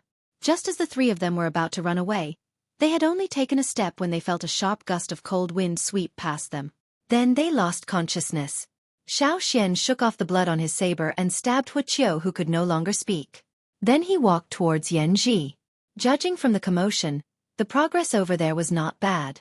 Sure enough, by the time Xiaoxian arrived, there was already a person lying on the ground. He looked quite miserable. His body had been hit by rocks, shot by arrows, and slashed by knives. There were several wounds on his body. Yanji and the other 3 were gasping for breath. Well done, Xiaoxian said. Xiaoxian's words gave Jiao Wu, who was closest to the man, a lot of courage. He had killed people before, but his opponents were wanderers who robbed them of things. The disputes between wanderers were inevitable, and the loser would even be killed. It was the first time for him to have a head-on confrontation with a totem warrior. Clenching his fists tightly, Jiao Wu felt the strength in his fists. Although he was not as strong as Xiaoxian, he was full of confidence at this moment. He lifted his big foot wrapped in a worn leather shoe and stepped on the man on the ground. After checking that the man was dead, he raised his head complacently and looked around to see if there were any more people like him. Well, let's get out of here quickly. There are still many people chasing us, and there may be senior totem warriors. We can't fight head-on. If you really want to fight, wait until you reach the tribe and awaken your totem power. Then you can fight however you want. Xiaoxian said. Yanji and the others looked at each other and saw the expectation in each other's eyes. Since their ancestors came down to them, they had been suppressed for so many generations. After hiding for so many years, they finally saw the hope of turning things around. For the first time, they felt the blood in their bodies burning and boiling, as if there was a fire hidden in them. In order to prevent the strong wanderers from chasing them, Xiaoxian decided to escape first. If the other party had other ways to track them, they had to be more careful. He was not afraid of being alone, And he could even kill the pursuers one by one, just like how he killed the people of the Wanshi tribe in the old haunt. But now he had to take care of Yanji and the others. Xiao Xian took Yanji and the others to a place, and asked Cha-Cha to take them from one mountain to another. It was okay to take 2 or 3 people for a short flight. In this way, they could temporarily avoid the pursuers who followed the footprints on the snow. Cha-Cha helped them several times, and then they took advantage of the sunny weather to travel for several days. They didn't encounter any pursuers, but Yang Sui said that it would snow again. This time it would last longer, about 10 days, and there might be heavy snow during that time. If Xiao Xian was alone, even in the heavy snow, he could still travel. But with Yanji and the others, he couldn't. He had to find a place to survive the snow first. He didn't want them to get hurt because of the haste. On the day before the snow, Xiao Xian didn't continue his journey, but looked for a cave with Cha-Cha. While looking for a cave, Xiao Xian also cut some twigs from shrubs and some barks from trees. Yanji and the others thought that Xiao Xian only used them as herbs. Xiao Xian didn't explain, and only said that they would know when the time came. Finally, Xiao Xian found a cave on the mountainside. It was not big, but it was enough for 6 people to rest. There was a bear hibernating in the cave, and they cooked it as food. Before living in the cave, Xiao Xian lit the plants he had collected before, and then put out the fire and smoked the cave. Yanji and the others saw a large number of insects running out of the cave. In fact, these insect-repellent plants were not used in the Flaming Horn tribe because they were not as effective as other plants. However, in this place, it was hard to find insect-repellent plants. In winter, many plants would shed their leaves, so it was difficult to find insect-repellent leaves. When everything was done, Xiao Xian lit the fire. The 6 people gathered around the fire and talked. "Have you heard of the Dishan tribe?" Xiao Xian asked. "The Dishan tribe? I have heard of it before, but I don't have a deep impression. However, the Tianshan tribe is very famous. It is one of the strongest in the central region." Yang Sui said. "What is the relationship between the Tianshan tribe and the Dishan tribe? They are not brothers, are they?" Yanji asked. He was worried that they would bring trouble to the tribe. If the 2 tribes were not small, they would undoubtedly bring big trouble to the tribe. If they caused a lot of trouble before they went back, would the tribe accept them? Not only Yanji, but also Jiao Wu and the others were worried. Yang Sui shook his head. If the Dishan tribe was as powerful as the Tianshan tribe, it would be famous. But will the Tianshan tribe support the Dishan tribe? The names of the 2 tribes sound very related. Jiao Wu said. "Don't think too much. The most important thing now is to go back to the tribe safely. When the tribe really returns, even if the Tianshan tribe wants to make trouble, we will not be afraid of them." Xiao Xian said. According to the temperament of the Yanjiao tribe, they would not give in because of who was stronger. Instead, they would fight with high spirits. However, the number of people in the Yanjiao tribe was still not enough. When the tribe returned to the old land, there should be more wanderers coming to find them. At that time, the comprehensive strength of the tribe would naturally improve. Anyway, it was still too early to think about it. Everything had to wait until he went back. After recording this matter on the animal skin roll, Xiao Xian planned to go back and discuss it with the shaman. "Where are we going next?" Yanji asked. "Let's go here first." Xiao Xian pointed to a place on the map he drew. "We are going to pick up some wanderers like you, called Yan Shua." Chapter 2:10. After eating a pot of bear meat, the few people who were hurrying on their way cut some withered grass and dried it next to the fire to dry the cold and water vapor. They spread it on the ground and covered it with a layer of animal skin before taking a good rest. Yanji and the others didn't have the same physical strength as Xiao Xian. Up until now, they had been tense. It could be said that they were physically and mentally exhausted, so they needed to rest to relax. There were fewer insects in the smoked cave, so they wouldn't be bitten by sleeping. There were many small insects in the wild caves, which could cause a lot of trouble to the totem warriors who hadn't really awakened. But now, they didn't need to worry too much. Before they found this cave, they had encountered several caves. But before Yanji and the others went in, Xiao Xian said that it was not suitable for people to live in. There were either a lot of insects or bats. Where there were bats, it was almost a small world. There were parasites in the cave and all kinds of insects raised by bat feces, so people couldn't live in it. Xiao Xian was indeed a man who had followed the traveling team everywhere. He was so familiar with living in a cave. Yanji and the others thought. Not only Yanji, but also Yang Sui thought so. But in fact, they didn't know that Xiao Xian's experience of living in a cave was not learned from the traveling team. He had lived in a cave since the first day he came to this world. Even after he left the cave and built a house, he still lived in a cave when he often went hunting with the hunting team. Who would have thought that the powerful Yanjiao tribe in the central part of the world had now lived a more primitive life than here? They couldn't even make pottery. It was not because they didn't have the technology, but because even if they had the technology, they couldn't make pottery because of various factors. So, except for fighting and hunting skills, there were too few things left. It was unknown what Yanji and the others would think when they saw the real Yanjiao tribe. When they left the longboat tribe, Yanji and the others brought 3 pots to boil water. 2 of them were broken on the way, and now there was only 1 left.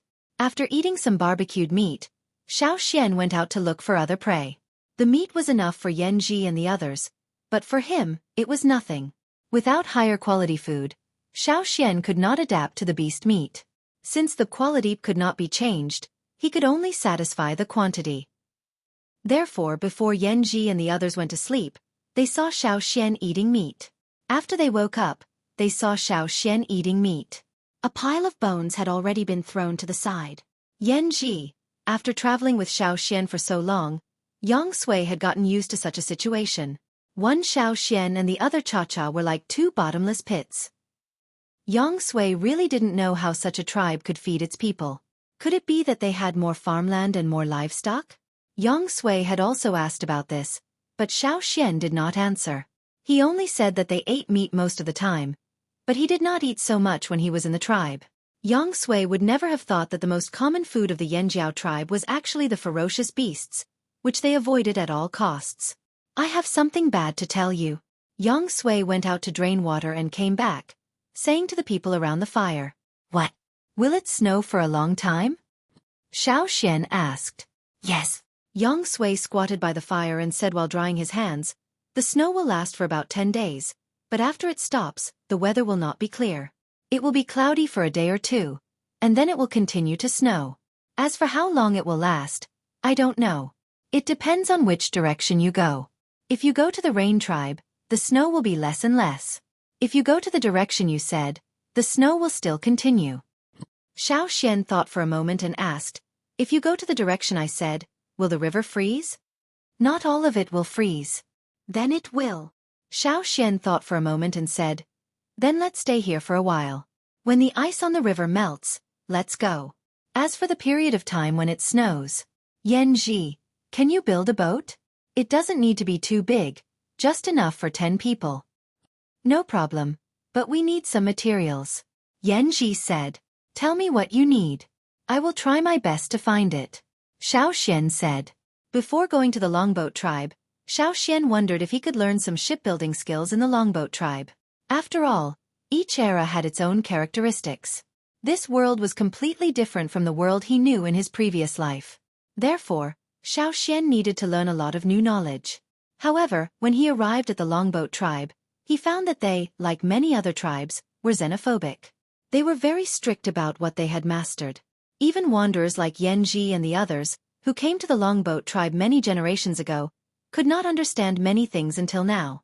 Only the people of the longboat tribe could master the skills, and could not be taught to outsiders. However, Xiao Xian thought that when they returned to the tribe, they could discuss it with Yanji and the others. Even if they could not build a big boat like the longboat tribe, it should not be too bad. They just needed to experiment more. In the following time, Xiao Xian cut trees to find materials, and then built a boat with Yanji and the others. 20 days later, the snow stopped, and the temperature rose. Winter was not over yet, but the ice on the river had almost melted. There will be 7 or 8 days of sunny weather, and then the temperature will drop again, but the process will be a little longer.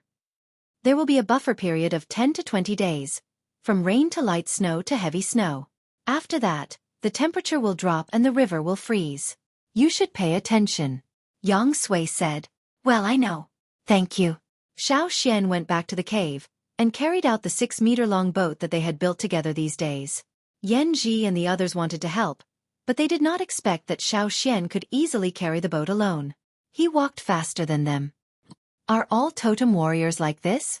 Jiao Wu whispered, looking at the figure in front of him who carried the boat easily. Absolutely not.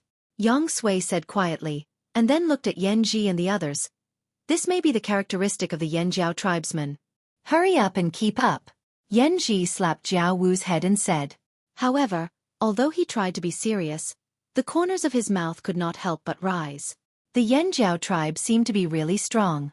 In their simple way of thinking, those with greater strength would naturally be stronger. When Yan Ji and the others came to the river, Xiao had already put the boat in the river. As Yang Sui said, the ice on the river had melted by more than 90%, so there was no problem for the boat to sail. After getting on the boat, Yan Ji and the others consciously picked up the wooden oars and rowed. Along the river, they went a little further and passed a fork, and then they would arrive at the section of the river where they had followed the expedition team of the Pu tribe. When they arrived there, Yang Sui had to part with them. I will go back now, just in time for the sacrificial ceremony after the end of winter. Yang Sui looked at Xiao and the others. Thank you for letting me follow you all the way here. You have also helped us a lot. Well, I will ask Cha-Cha to give you a ride. Xiao made a gesture to the air. Haha, that's great. I have to cross several mountains in that direction. With Cha-Cha it will be much easier. Yang Sui wrapped his animal skin tightly around his head, leaving only his eyes, nose, and mouth exposed. Cha-Cha descended, stretched out its claws to catch Yang Sui, and then rose. I hope to hear news about the Yanjiao tribe. Yang Sui shouted as he rose. When he returned to the Rain tribe and became a real shaman of the Rain tribe, Yang Sui would not be able to walk around like now. But, if he was unlucky and it didn't rain in the coming year, he could find an excuse to go to the Flaming Horns tribe to communicate with them. The more he thought about it, the more he felt it was a good idea. Yang Sui began to think about what excuse he would use to visit the tribe when it did not rain. Seeing Yang Sui leave, Xiao took out the animal skin roll with a map on it. There were many places on it, some of which were detailed, some of which he had visited personally, and some of which were rough according to what others had said. Yang Sui also told Xiao about the Rain tribe and the surrounding area. The map also marked the location of the Rain tribe. Yang Sui's tribe is quite far from here. Yan Ji looked at the map and said. The map in Xiao's hand was the most detailed one he had ever seen. As for Yang Sui, Yan Ji and the others treated him differently because he was a shaman. But after this period of contact, they felt that Yang Sui was a good person, and he told them a lot of things that happened in the central region and other places. They were reluctant to part with him now. We will meet again if fate wills it. At that time, he will be a real shaman, and you will be real totem warriors. Xiao said. Xiao's words made them look forward to it. Yan Ji thought of Mu Qian. When he left the Longboat tribe, because the Longboat tribe was closed in winter, he did not see Mu Qian again. But when he left, he asked He Er to pass a few words and a piece of animal skin with some words on it. He hoped that when they met again, it would be a better situation. Let's go and find Yan Shu. Xiao looked at the sky. During this time, he also tried to check the sky in another way. When he used the special energy, he found that there seemed to be some air currents surging in the sky, which he had never seen before. Since he left the tribe, his own strength had also changed. Although he could not see it as accurately as Yang Sui, Xiao could also make some judgments based on those changes. Taking advantage of the sunny weather, Xiao and the others hurried on with the wooden oars. After a few days of sunny weather, it rained again. The weather was gloomy for a few days, and then it started to snow. It was rare to see people on both sides of the river in winter. As they sailed across the river, they would occasionally see one or two people along the way. They were people from some small tribes who lived around the river. From here, it could no longer be considered the central region. When the river began to freeze again and snow was falling, Xiao took Yan Ji and the others to the shore and set foot on the place where wanderers and slaves lived. Probably in winter, there were no boats passing by and no people on the shore. The slaves were called back to do other work. Only some wanderers came out to look for food. Several wanderers were trembling and planning to go back from the shore. They had no harvest these days, and there were very few travelers in winter. Naturally, they could not get much reward. As they were walking, one of them suddenly found a boat coming to the shore. "Hey, over there," the man hurriedly said to his boss. The few of them turned their heads to look and were overjoyed. "Let's go and have a look," the boss of the group said. The so-called "go and have a look" meant that they would act according to the circumstances. If it was someone they could not afford to offend, they would treat him with a better attitude and work hard for reward.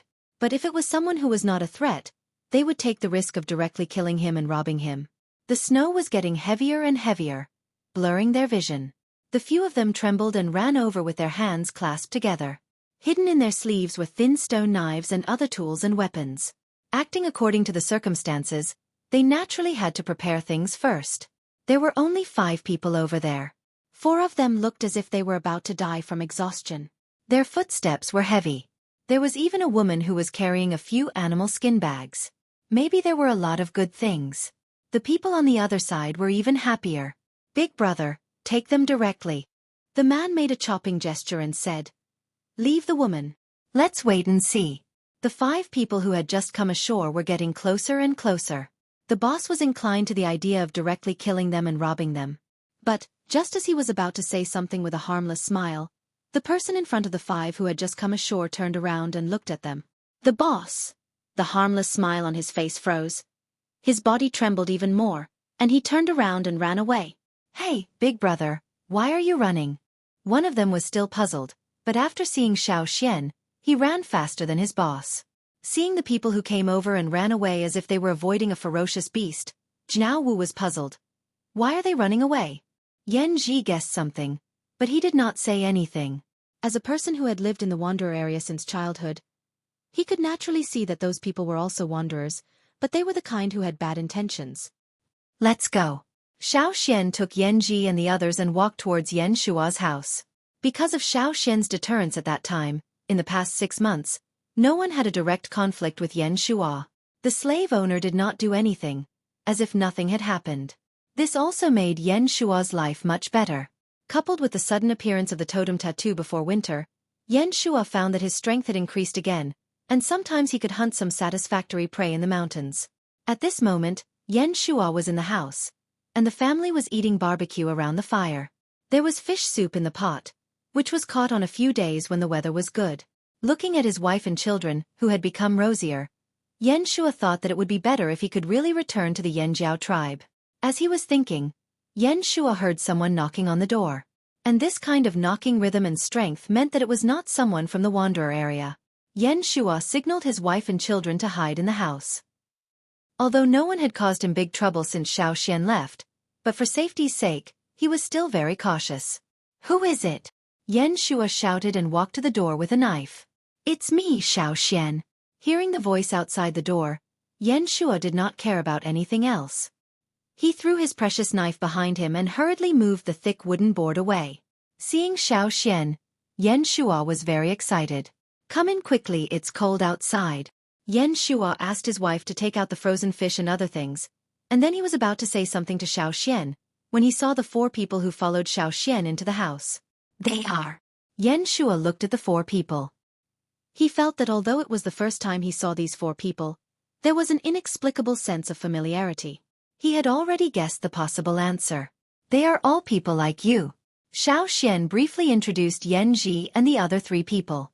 As for the people of Yan Shua's family, he had already told them on the way. Although Yan Shua's house had been expanded, it was still a little crowded with 5 more people, but it was also much warmer. After drinking some hot soup, they gathered around the fire, chatting and becoming familiar with each other.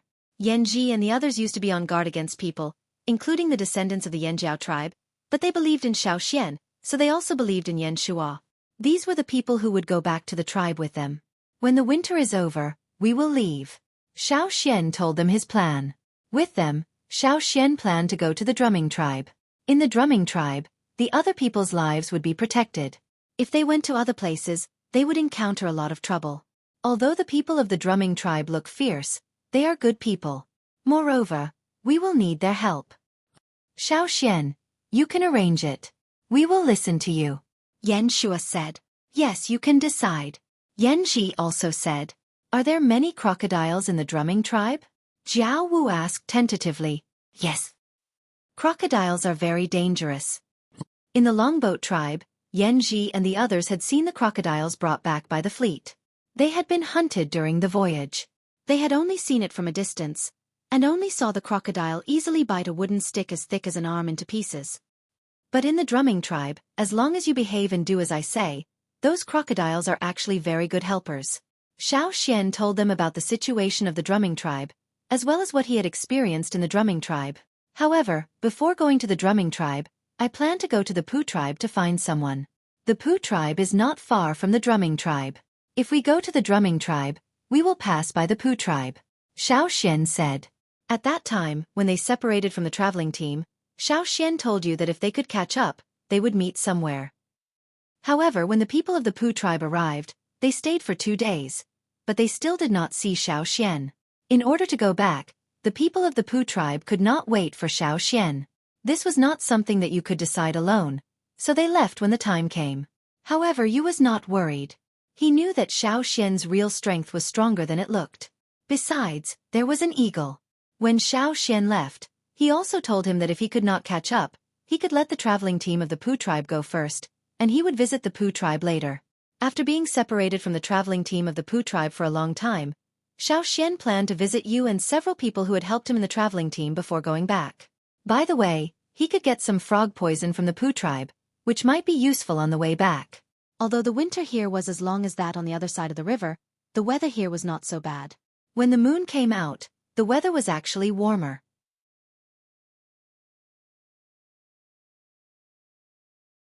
Chapter 2:11.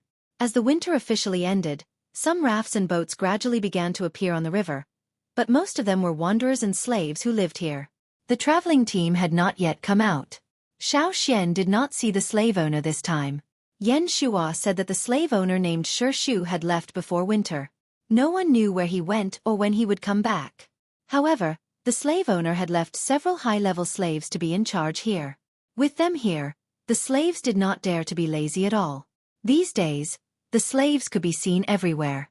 Xiao, Yanji and the others repaired the boat that was docked on the shore. The boat was left here. There were no slaves guarding it, but it had not been stolen. When it snowed, no one was willing to go out. And when it stopped snowing, those who wanted to go out would give up when they saw Xiao. "We'll leave tomorrow." After repairing the boat, Xiao said. "Okay, I'm ready," Yan Shuo said excitedly. Yan Shuo and his family would leave with Xiao, and their house would be left to their friends here. Since Xiao came here last year and shocked a group of people, plus his improved strength, Yan Shuo had gathered a group of wanderers and formed a small group. Among these people, there were a few who were close to Yan Shuo, but these people could not leave with him. Therefore, Yan Shuo left his house to his brother who had gone through hardships with him, and then told them under Xiao's instructions that the Yanjiao tribe would move to the central region. At that time, they could go together and live around the Yanjiao tribe. The people who were originally depressed because of Yan Shuo's departure were very happy after hearing Yan Shuo's words. This was very good news for them. With hope, they had more motivation to live. Wasn't it just a few more years? Maybe after 1 or 2 years, they would receive the news. After taking care of everything, Xiao handed the prey thrown down by Cha-Cha to Yan Shuo. "Have a good rest tonight and leave tomorrow." At night, because of the end of winter, some nocturnal animals came out to be active, so the wanderers did not dare to go out. They all stayed at home. "Xiao, what are you looking at?" Jiao Wu asked while eating a piece of barbecue. Xiao withdrew his gaze from the window, closed the window and said, "If I'm not wrong, tonight should be the tribe's annual sacrifice time." Hearing Xiao's words, no matter who was eating meat or drinking soup, they all stopped what they were doing and looked at Xiao. "Sacrifice? Sacrifice, what is it like?" Yanji restrained his excitement and asked. "On this day, everyone in the tribe will go to the fire pit to participate in the sacrificial ceremony. The totem warriors will wear clothes and accessories made from the best prey they have hunted. They will also draw the tribe's totem patterns on their faces." Xiao told them about the annual sacrifice. Everyone around the bonfire listened attentively. Their eyes reflected the light from the bonfire, shining brightly. Even little Naughty, who was being held by Yan Shuo, listened attentively. It was unknown how much he understood. While talking, Xiao suddenly felt the totem tattoo change in his mind. 3 flames of the fire pit. The first flame has started. Xiao pointed to his face and rolled up the sleeves of his animal skin coat, revealing the totem tattoo. Not only Xiao, but also the faces of the other 5 people here, except for Yan Shuo's wife and children, all had totem tattoo on their faces. They were not as clear as Xiao's, but they did have totem tattoo. This was something that had never happened before. Every year on this day, the children in the tribe who meet the requirements will awaken their totem. When we go back, little Yen Yen will also have to experience it. Xiao Xian said. Yen Yen was Yen Shua's daughter, but she was not as beautiful as the children in the tribe. But it didn't matter. When they went back, they would gradually recover. He said to have a good rest tonight, but no one could sleep early. Yen Shua and Yen Ji even thought about Xiao Xian's words for the whole night. They didn't know if it was because they were too excited, but they couldn't fall asleep even after closing their eyes for a long time. When they woke up the next day, they were still very energetic. Yen Shua was about to leave. His friends in the Wanderer area came to see him off. Yen Shua carried the child onto the boat and looked back at the people standing on the shore. Let's go back. Everyone, wait for the good news. Taking the wooden oar from Yen Ji, Yen Shua rowed while looking at the place where he had lived for many years. These years, there were more and more houses in the territory of the slave owners, and they were getting bigger and bigger. This year, many wanderers went there, dreaming that one day, they could be promoted from the lowest slave to an important position with a title. The Wanderer area was still the same. Some people left and some people came in. Some houses collapsed, and some new ones were built. And in the river next to the Wanderer area and the slave territory, there were countless corpses of wanderers and slaves. Some died of illness, and some were killed. Yen Ji suddenly remembered that when he first came to this place, the wanderer who lived next door often sat in a daze outside the door and said something. That year, the wanderer took a bone knife made by himself, pointed to the river and said to Yen Shua, "Every day, people died, and then were thrown into the river. They were eaten by fish, and then wanderers caught the fish and ate them. Some people were even more unfortunate. He wanted to be thrown into the river, but unfortunately, he was eaten. His bones were made into bone knives and taken to various places to hunt prey." Yen Shua couldn't remember what the wanderer looked like. He only remembered that the wanderer was seriously injured when he went hunting in the mountains. After he came back, he tied a stone to himself and jumped into the river. The difficulty of survival and the hardships of life were only understood by those who lived in it. Yen Shua looked back at those who were still standing on the shore. They were still looking at the boat. They were envious of Yen Shua, and at the same time, they were looking forward to the day when they heard the news about the Yanjiao tribe. Perhaps when that day came, it would be their new life. Forcefully rowing the wooden oar, Yen Shua looked at those who were standing on the shore and shouted, "Live! Life!" Their voices came from the shore. Jiao Wu wanted to shout as well, but Yen Ji stared at him, and he held back the shout that was about to come out of his mouth. On the green river, the boat carrying 9 people moved forward with the sound of rowing. On the boat, there were some shields made of wood. If someone attacked them from both sides of the river, they could resist for a while. Yen Shua's wife and child were protected in the middle. In the sky, Cha-Cha stared at the movement below. If he found anything unusual, he would inform Xiao Xian. Xiao Xian still had memories of this waterway. He also remembered that last time when he came here, those experienced travelers had told him about their experiences, such as which section of the river was more urgent and dangerous, and which section of the river had small tribes. Xiao Xian had also told Yen Ji and the others about these, so that they could be mentally prepared and not be too flustered when the time came. It was the first time that they left the Wanderer area where they grew up. The 2 children curiously looked at the scenery on both sides, but the adults were not so relaxed. Because of Xiao Xian's warning, they had to be vigilant. On the 3rd day after leaving the river fork, Xiao Xian saw the symbol of the Pu tribe. "We've arrived at the Pu tribe," Xiao Xian said, pointing to the totem carved on a protruding rock on the mountain beside the river. There were also totem warriors patrolling the border area of the Pu tribe. They did not remember Xiao Xian, but when Xiao Xian mentioned something about last year, the patrolling warriors recalled and seemed to have some impression. Seeing that Xiao Xian and the others did not seem to be a threat, a patrolling warrior said, "Come with me, I will take you to see Fan Ning." Winter was over, the temperature rose, and the traveling team began to prepare for the first trip of the year. Among the several groups of traveling teams, Fan Ning was letting someone inform his team of the plans for this year's trip. Hearing someone calling him from behind, he turned around and saw Xiao Xian. Fan Ning remembered Xiao Xian, but he did not have a good face and looked indifferent. Xiao Xian did not care about Fan Ning's attitude. Anyway, Fan Ning had always been like this. After chatting with a few familiar faces, Xiao Xian went to find Zhao under the guidance of several people of the Pu tribe. It was the first time for Yanji and the others to enter a tribe, and it was not their own tribe. They were surrounded by totem warriors, which made them very nervous. When the people of the Pu tribe saw Yanji and the others, some showed contempt in their eyes, while some ignored them. They knew that Yanji and the others did not have many good things, so they could not make a deal with them. Naturally, they did not have a good attitude. However, those who knew Xiao Xian knew that this guy had a lot of good things, and he came back from the central region. When there were few people around, Jiao Wu could not help but whisper in his brother's ear, "Their eyes are so big." He was going to say something, but Yanji stared at him and shut his mouth. As soon as it warmed up, some frogs began to move in the Pu tribe. Because Xiao Xian had warned them before they came, Yanji and the others were careful not to touch those frogs, although many of them looked very fat and delicious. "Are we going to start trading in 2 days?" Xiao Xian looked around the houses and asked the people next to him. Many people around had already begun to put things out. This was the situation when the people of the Pu tribe were going to start trading.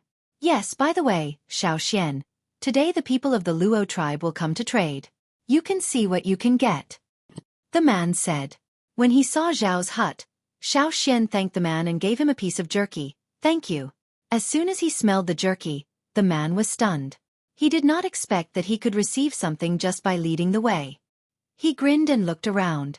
When no one noticed, he quickly stuffed the jerky in his hand into the animal skin bag. He did not want others to know that he could get something by leading the way. What if someone robbed him of this job next time? This time, Zhao did not intend to leave with the traveling team. When Xiao Xian arrived, Zhao was still sleeping in the hut. Xiao Xian's arrival made Zhao very happy. Knowing that Xiao Xian wanted to trade for frog poison, Zhao made several kinds of frog poison and poisonous stingers on the spot under the curious gaze of Yanji and the others. He also dug out his grandfather's private collection from the ground. The old man's things are from last year. It has been too long, so the efficacy of the medicine will decrease. It is a waste to keep them. You can have them," Zhao said without any guilt. He was not worried that the old man would fly into a rage if he knew. "Thank you." At this time, there was a commotion not far away. It should be the people of the Luo tribe. You can trade for some fishing nets from them. Their fishing nets are very good. I have not seen what they use to make the nets," Zhao suggested. "Okay, I will go and have a look." After Xiao Xian and the others left, Zhao yawned and planned to continue sleeping. "Who was here? Hey, where is my frog poison? I was going to trade for something with the people of the Luo tribe." The old man came back. "Grandpa, do you know the Yanjiao tribe?" Zhao asked. "I don't know. It sounds familiar. Where is my frog poison?" "Xiao Xian is from the Yanjiao tribe." "Well, where is my frog poison?" "Last year when I was with the traveling team, Xiao Xian fought with a person from the Thousand Masks tribe. He did not lose." "Oh, I seem to have heard you mention it. Where is my frog poison?" Once again, the grandfather and grandson began their daily conversation, which was like a chicken talking to a duck. Xiao Xian still had some impressions of the Luo tribe. The nets of the Luo tribe were indeed very special. The materials they used were very fine, much finer than ordinary grass and vines. It was also strong enough. It should be made after processing some kind of plant. Xiao Xian exchanged for a fishing net and a few fish skin clothes. Fish skin clothes were very common in the Luo tribe. It was different from the animal skin clothes of other tribes. Their tribe had 3 rivers, 2 of which could be used to catch fish. They used the most primitive tools and the most common materials to make clothes to shelter the body from the wind and rain. Whether it was the Luo tribe or the Pu tribe, or other tribes, they had experienced countless years of wind and rain. Every tribe had their own unique development history, and through survival and practice, they found more skills. Even if they did not come into contact with the more advanced culture of the central region, they could still step into the threshold of civilization. It just took a longer time. Civilization and skills were forced out by life. Compared to the prices of the central region, the trade here was very affordable. No wonder the people of the Pu tribe always liked to travel. Yanji and the others followed Xiao Xian and gained a lot of knowledge. After spending a night in the Pu tribe, early the next morning, Xiao Xian took Yanji and the others to the drumming tribe by boat. The closer they got to the drumming tribe, the more nervous Yanji and the others were. Although Xiao Xian had told them that the crocodiles of the drumming tribe were special, they still could not help but be nervous. The cruel scene in their memory kept replaying. The drumming tribe is in front of us. Xian looked at the river in front of them and said. Ji and the others were even more nervous, glancing at the water from time to time. Hua, a figure jumped out of the water, and when he landed, he floated on the river. Soon, Ji and the others saw a ferocious head covered with hard texture under the man's feet, and a pair of extremely indifferent eyes. Around the boat, there were many heads, pairs of yellow-brown eyes with vertical pupils, and huge jaws. The boat was surrounded in the middle. Except for Xian, the others turned pale. The other party was a patrolling warrior of the drumming tribe. Compared with the people of the Pu tribe, the warriors of the drumming tribe had a much deeper impression of Xian. Oh, it's you. The other party's tone sounded warm and familiar, but the expression on his face made Ji and the others nervous. They always felt that he was ferocious. After hearing the purpose of Xian's visit, the other party enthusiastically led Xian into the tribe. But when he smiled, the expression on his face looked more ferocious. While walking, Xian heard a cry that others could not hear. It was that little guy. When he saw him last year, he was just a fragile crocodile. In front of them was a figure with a pair of dark brown eyes. Although the figure was much bigger, Xian could recognize him at a glance. Little Yanian, come here. I will show you the crocodile.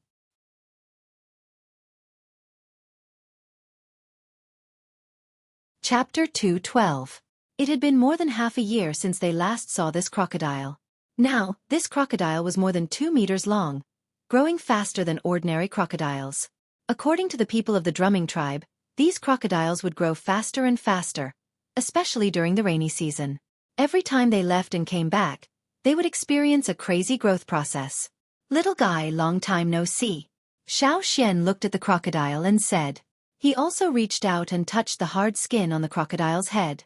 Seeing that Xian was so familiar with the little crocodile, the warrior who led them into the tribe smiled even wider, and his attitude became more enthusiastic. However, with their big mouths, Jiao Wu felt a chill run down his spine. These people's eyes were really like crocodiles. Jiao Wu and the others thought. If they saw the fighting state of the drumming tribe, this feeling would be even stronger. After a winter, although the temperature was warmer, it was not to the extent that they liked. However, in the drumming tribe, crocodiles could be seen everywhere. Several warriors of the patrol team protected Ji and the others and led them into the tribe.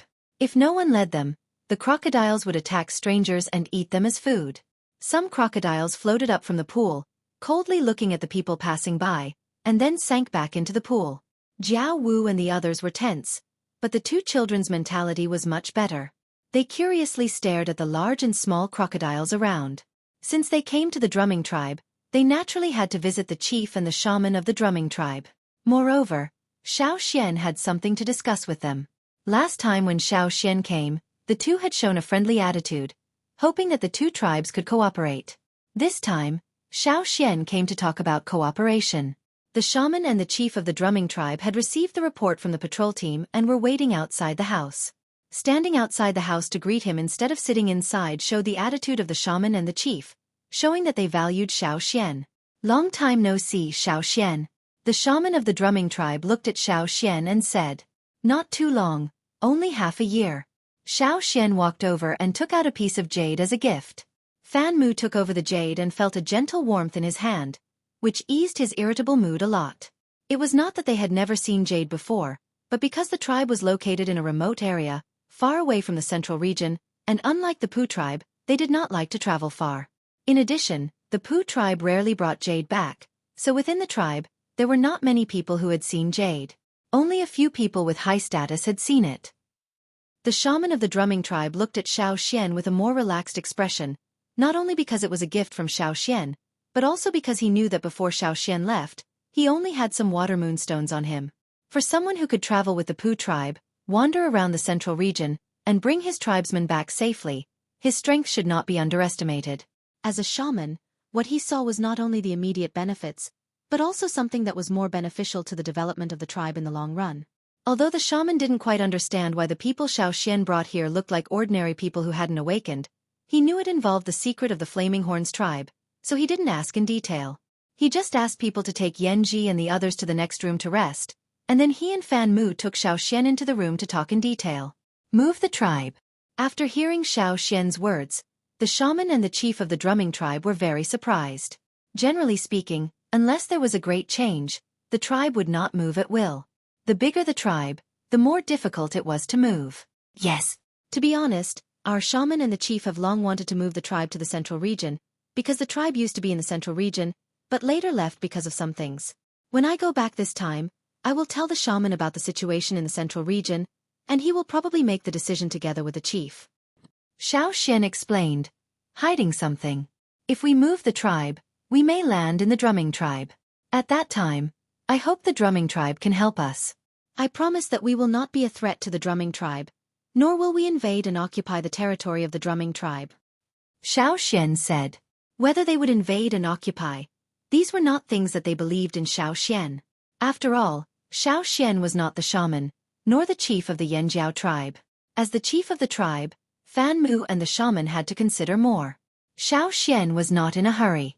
He would stay in the drumming tribe for half a year until the end of the rainy season, which was also agreed by the shaman and Fan Mu. They would also make a decision in this half a year. After talking for a long time in the shaman's room, Xiao Xian came out and went to Fu Shi's house with Yan Ji and the others. Although they had not seen Xiao Xian for half a year, Fu Shi's family was still very enthusiastic and took out meat to entertain them. As a result, Yan Ji and the others saw the heroic and bloodthirsty people of the drumming tribe at the dinner table. Hearing Xiao Xian say that they would live in the tribe for half a year, and there was no place to live here temporarily, Fu Shi rolled up his sleeves and said, I will help you build a house. Just build the one next to it. When Chen Jia has a family and children, he can live there too. The houses of the drumming tribe were partly built on water. Xiao Xian was not familiar with this kind of building technique, so he really needed Fu Shi's help. But fortunately, there were many people, and Xiao Xian was strong enough to carry wood to build a house. After a day, a house about the same size as Fu Shi's house was built. There were 3 rooms in the house.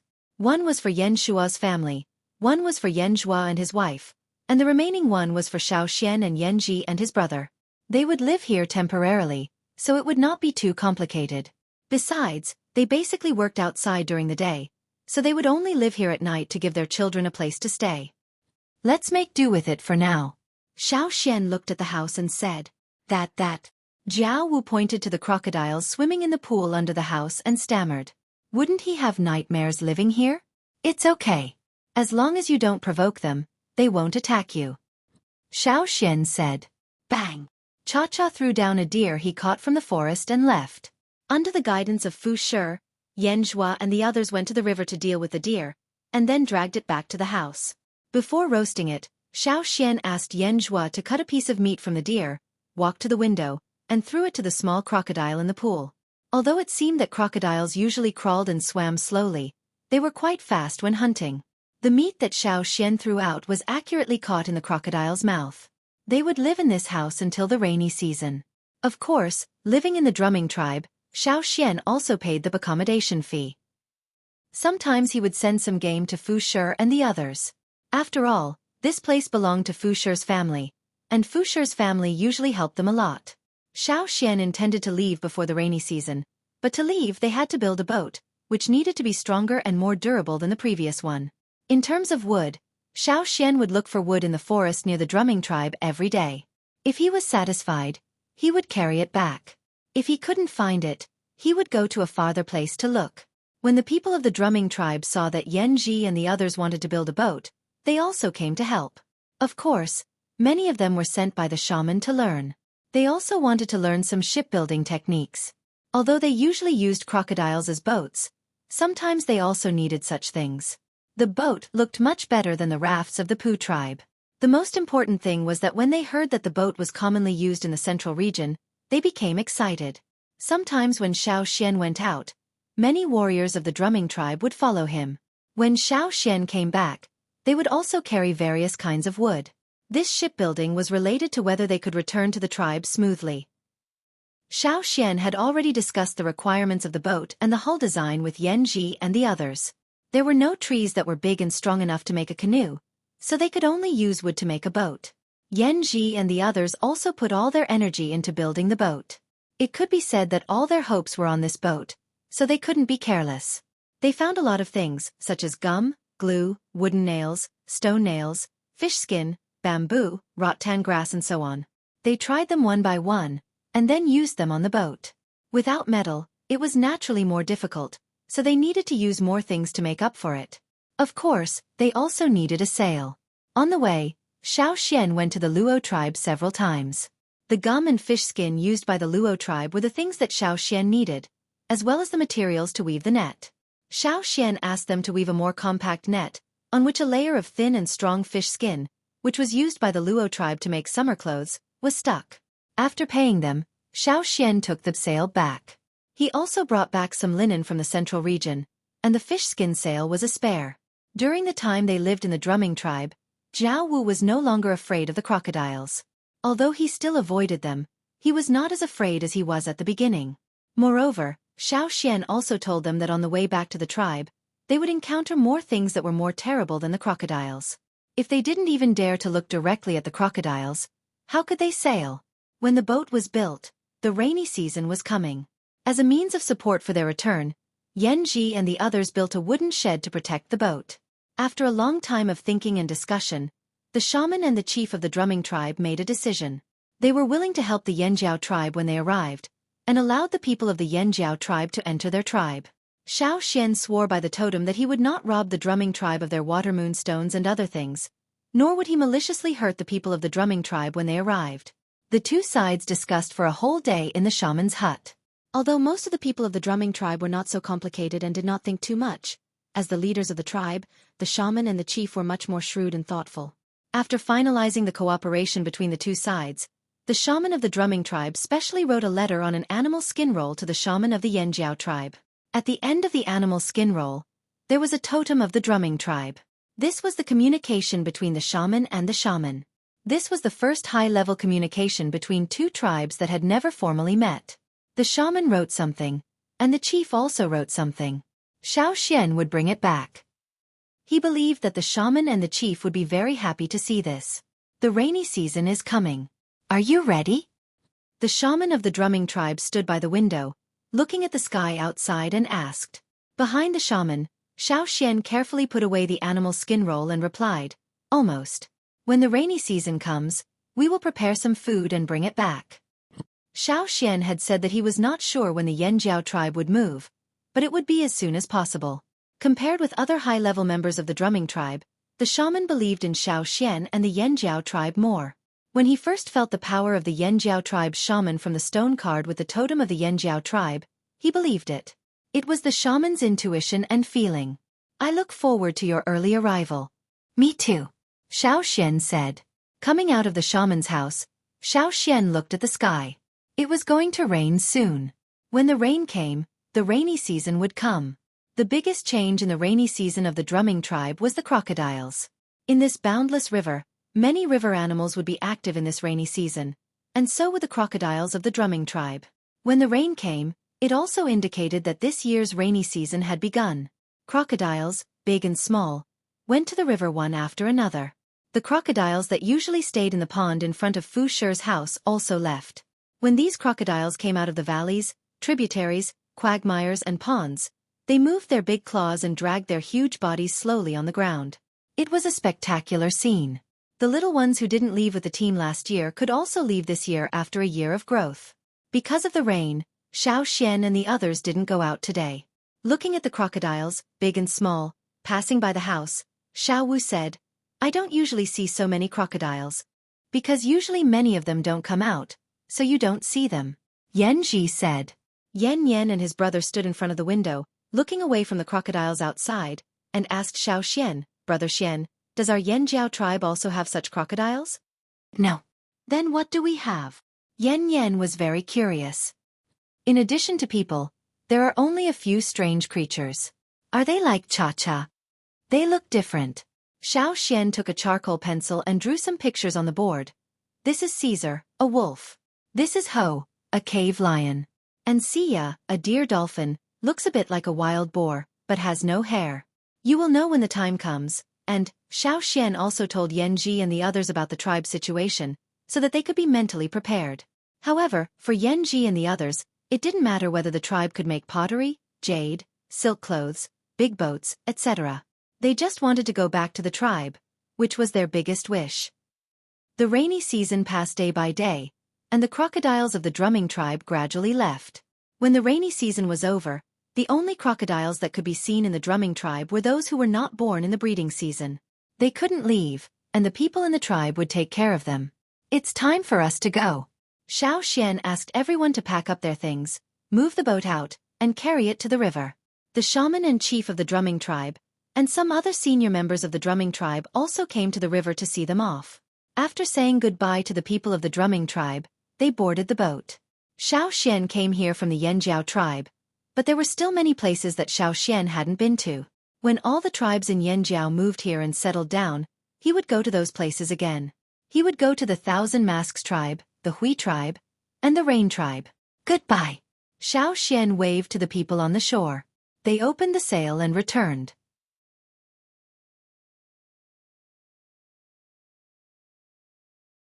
Chapter 213. After the end of the rainy season, many creatures in the river had left. The most common ones in the river were the piranhas.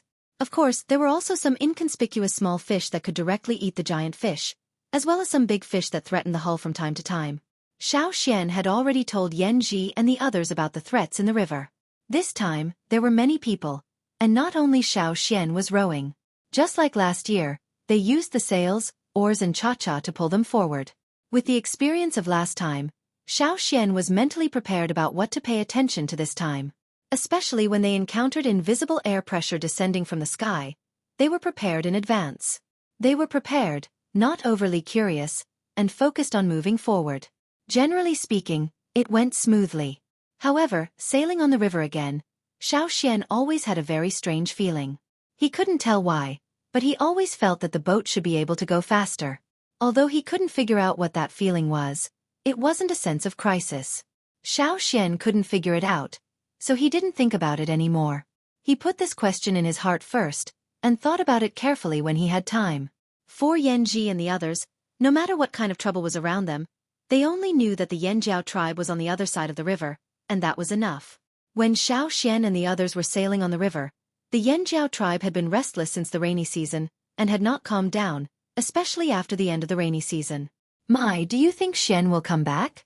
Lang Jie asked, playing with the freshly polished stone arrowhead in his hand. I don't know, Mai said, arranging his hunting tools. The shaman said that Xian had already arrived at the old haunt. Do you think that Xian will come back after playing there for a few years? Lang Jie asked again. Mai didn't answer this time. None of them knew what the situation on the other side of the river was like. Mai's silence did not shut Lang Jie up. He continued to talk to himself. What are the people in the other tribes like? If Xian can come back safely this time, will we be able to go to the other side of the river like him next year, to the old haunt that the shaman mentioned? Lang Jie was not the only one who thought this way. Lang Ga's thoughts were also the thoughts of most people in the tribe. Over the past year, the tribe had changed a lot. Just think about it a little and you would know. Even the two team leaders who had always been at odds with each other put aside their differences. In the past, there would have been a hunt after the end of the rainy season. However, this year, the two team leaders were not in the mood to lead the team. After a discussion, the shaman and the chief agreed. Every day, there would be quite a number of people loitering by the riverbank. The continuous sunny weather after the rainy season was supposed to be a good day for hunting and bathing. However, whether it was adults or children, on the mountain or at the foot of the mountain, no one was in the mood to do anything else. Whenever they were free, they would stare at the river. As the days passed, the river level began to drop. Will Xian come back or not? Have you forgotten about it? Don't talk nonsense. Once the river level began to drop, it would only drop faster and faster every day. They were anxious. They didn't know how long they would have to walk on the river. Seeing the river level drop day by day, they were also anxious. From the end of the rainy season to the full moon, whether Xueqi could come back or not depended on this period. There were many fish fences on the riverbank. As the fences left the river one by one, the people who walked around the riverbank every day ate less and became thinner in a few days. On this day, the two team leaders who walked around the riverbank every day looked at each other and sighed. They both saw the helplessness in each other's eyes. The greater the hope, the greater the disappointment. They already thought that Xueqi would not come back this year. What about another year? 1 year they didn't think so before, but now they felt that it was a long time. While they were sighing, Xueqi, who was poking at the sand and staring at the river, suddenly stood up and stared at the river in the distance. Tar and Gigu saw Xueqi like this, and their hearts trembled. They didn't have time to think about anything else, and hurriedly looked at the river in the distance. Yangguang was a little dazzling. The ripples on the river reflected the golden light. Further away, where the river met the sky, it was a little blurry. However, this didn't prevent Tar and Gigu from seeing the little black spot where the water met the sky. Is it Xian? Tar's voice trembled. In the past, he didn't like Xian very much. However, since he knew more, he also understood that whether the tribe could go out or not depended on Xian. His attitude towards Xian naturally changed, and he also had unprecedented expectations. Because of his high hopes, Ta was still a little hesitant and didn't believe it when he saw the little black spot on the river. Yes, it must be Xian. Who else could it be? Boss, it must be him. Xueqi and the others standing next to Ta all answered. Ta didn't pay attention to them, but looked at Gigu, waiting for Gigu's answer. Gigu stared at the river. When the little black spot got closer and closer, the muscles on Gigu's originally tense face trembled, and his eyes were filled with ecstasy. Yes, look at the sky. There was a shadow in the sky. Is that Cha-Cha? Ha! Ha ha! Gigu laughed out loud. He held the wooden whistle, took a deep breath, and blew it with all his strength. The sound of the wooden whistle, which was as clear as the chirping of birds in the forest, was extremely harsh at this time. However, the people in the tribe who heard the whistle didn't think it was unpleasant at all. Because it was made by the people on the shore, and the sound meant that the thing they were looking forward to might happen on the river. The whistle only sounded once and then stopped. It wasn't that Gigu didn't want to continue, but that he used too much strength and the wooden whistle broke. The whistle was blown to pieces, which showed how excited Gigu was at this moment. The shaman said that as long as Xian came back, there would be hope for everything they wanted to do. For thousands of years, they were about to achieve what their ancestors had been looking forward to. Jiao! A long eagle cry pierced through the sky and spread to the tribe. Caesar didn't wait for old Ku to get on his back, and ran towards the riverbank, leaving old Ku alone. He looked at Caesar's back and shook his walking stick hard. However, he didn't show any anger on his face. Instead, his red eyes were filled with joy. Roar! The animals on the mountainside and the top of the mountain roared when they heard the sound that had disappeared for a year. The shaman stood on the top of the mountain and rushed down the mountain. He was even more excited than when he heard that the bodies of his ancestors had been found. It had been a year. During this year, the shaman had been thinking about what would happen if Xian succeeded, and what would happen if he failed. Shamaness was under tremendous pressure, and in just a year, Shamaness seemed to have aged even more. Soon, a large number of people gathered by the river bank. It was even more grand than when the hunting team returned. Almost everyone who could walk gathered by the river bank. Those who couldn't walk or were injured were carried by those who could walk. Standing at the front were the shaman, the chief, the team leaders, and some old men who had more power on the mountain. This was the only place where no one dared to squeeze. As for the other places on the riverbank, everyone wanted to stand at the front and watch. However, the space was limited, so they could only squeeze with their strength. Even the fish fence made by Xian and Lang Jie was full of people. It was like a fighting ring. Whoever wanted to go up had to rely on their strength. It was really hard to imagine how these burly men could squeeze onto the stone pillars that were much thinner than them. Hey, don't push. Why are you pushing? Go back. Don't push, or I'll beat you to death. The person standing at the front of the riverbank felt a strong push from behind. He turned his head and was about to yell, but when he saw Caesar's figure, which was even taller than him, he immediately swallowed his words and voluntarily stepped aside. How could he not? Caesar was baring his teeth. If he didn't step aside, he would be bitten and thrown away. Xian also saw the people by the riverbank. He stood at the bow and waved his hand. He shouted to them, "I'm back." Ouch! Caesar howled to the sky and squeezed the people next to him. He was so excited that he wanted to jump into the water. If there were not so many uncertain factors in the river, he would have jumped into the water. Is that our tribe? Yanji and the others' hearts were beating fast. The words "our tribe" had a life-changing meaning to them. They could feel the friendly aura coming from the other side. Before they even saw the land, they could already feel it. It was the affinity that belonged to the fire seed. It was a strong feeling that made their blood boil. Now, when they saw the people by the riverbank, they felt that they were full of strength. They had been sailing on the river for such a long time and had become weak. That is our tribe. Yen Shua took the wooden oar and intended to paddle again. Although Cha-Cha was pulling the boat, they just wanted to go faster and get closer to the other side. Yenji had the same idea. When they were about to paddle again, they suddenly heard the sound of water breaking out from the back of the boat. They had heard this sound many times during the voyage. It was the sound of a fish jumping out of the water. Judging from the sound of the water, it was a big fish. Yenji and the others' hearts sank at the same time. When they encountered this situation on the water, Xiao and Cha-Cha were the ones dealing with it.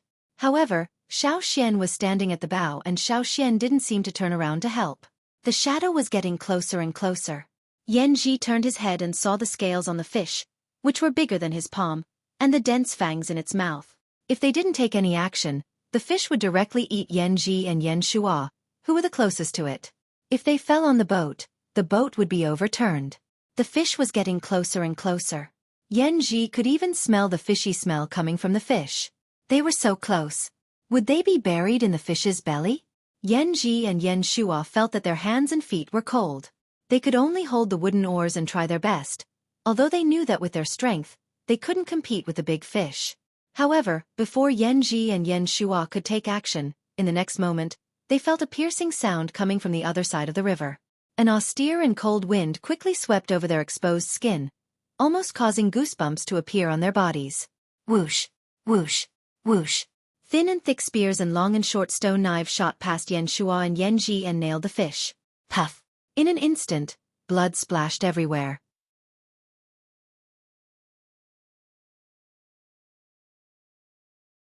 Chapter 2:14. In an instant, the jumping fish was almost nailed into a hedgehog by the spears and stone knives. After the spears and stone knives were nailed into the fish was directly pushed away from the top of the boat. Before the fish fell, a variety of stone tools were thrown one after another.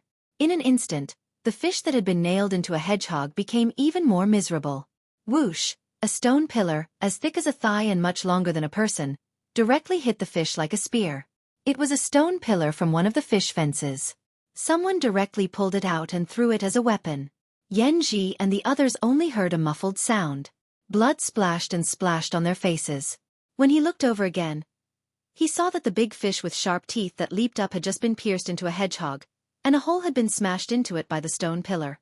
From the moment the fish jumped to the moment it fell into the water again, Xiao didn't turn around, as if he had known this would happen. Such a violent and bloody scene left Yenji and the others, in addition to the moment of shock, with unprecedented excitement and excitement. To put it bluntly, it was the feeling of having a backer. They were no longer a weak group. Behind them, there were many people, and even more powerful existences. Once, Yenji asked a man of the longboat tribe what it was like to have a tribe. The good-tempered old man said to him, "It's like, when a crisis comes, if you can't deal with it alone, it's okay. Look back, there is a tribe behind you." Yenji still remembered the proud look in the old man's eyes when he said this.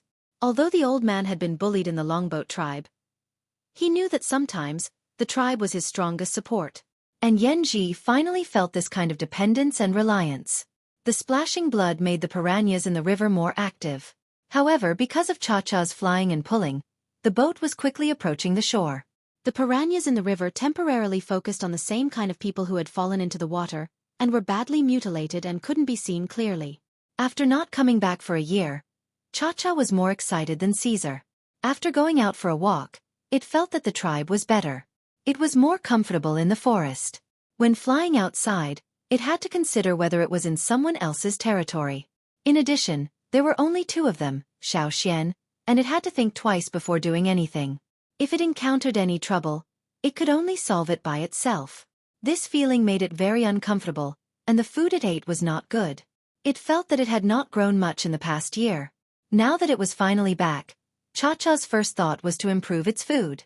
Looking at the fast-approaching boat, the people of the Yanjiao tribe were very happy. There were several people behind Xiao. This was the first time they saw other people besides the people who grew up in the tribe. As the boat quickly approached, the shaman looked at Cha-Cha, who forgot to slow down in the air, and asked the people to quickly get out of the way. Hurry up, let's get out of here. Since the shaman had spoken, the people naturally obeyed, and the crowd immediately opened up a gap. As a result, the place in the straight line of the boat's route was quickly cleared. The boat rushed straight to the shore, and the sand was splashed up. The people who were close to the boat were splashed with smelly mud, but they did not mind. They raised their hands to wipe the mud on their faces, smelled it, and grimaced in disgust. They wiped the mud on their arms on their bodies, and continued to chase the boat. Cha-cha, stop! Loosen the rope on your claws! Xiao shouted into the air. Caesar was already dragging the stern of the boat from behind, slowing down the speed of the boat after it went ashore. Feeling the pull from his claws and hearing Xiaoxian's shout, Cha-cha, who was immersed in the joy of returning and thinking about the various prey in the forest, finally came back to his senses. Loosening the rope on his claws, Cha-cha saw Old Ku slowly limping over from behind. He immediately flew towards Old Ku. Looking at Cha-cha in the sky, Old Ku sighed in his heart. He felt like a child who had finally grown up and was finally back from a trip.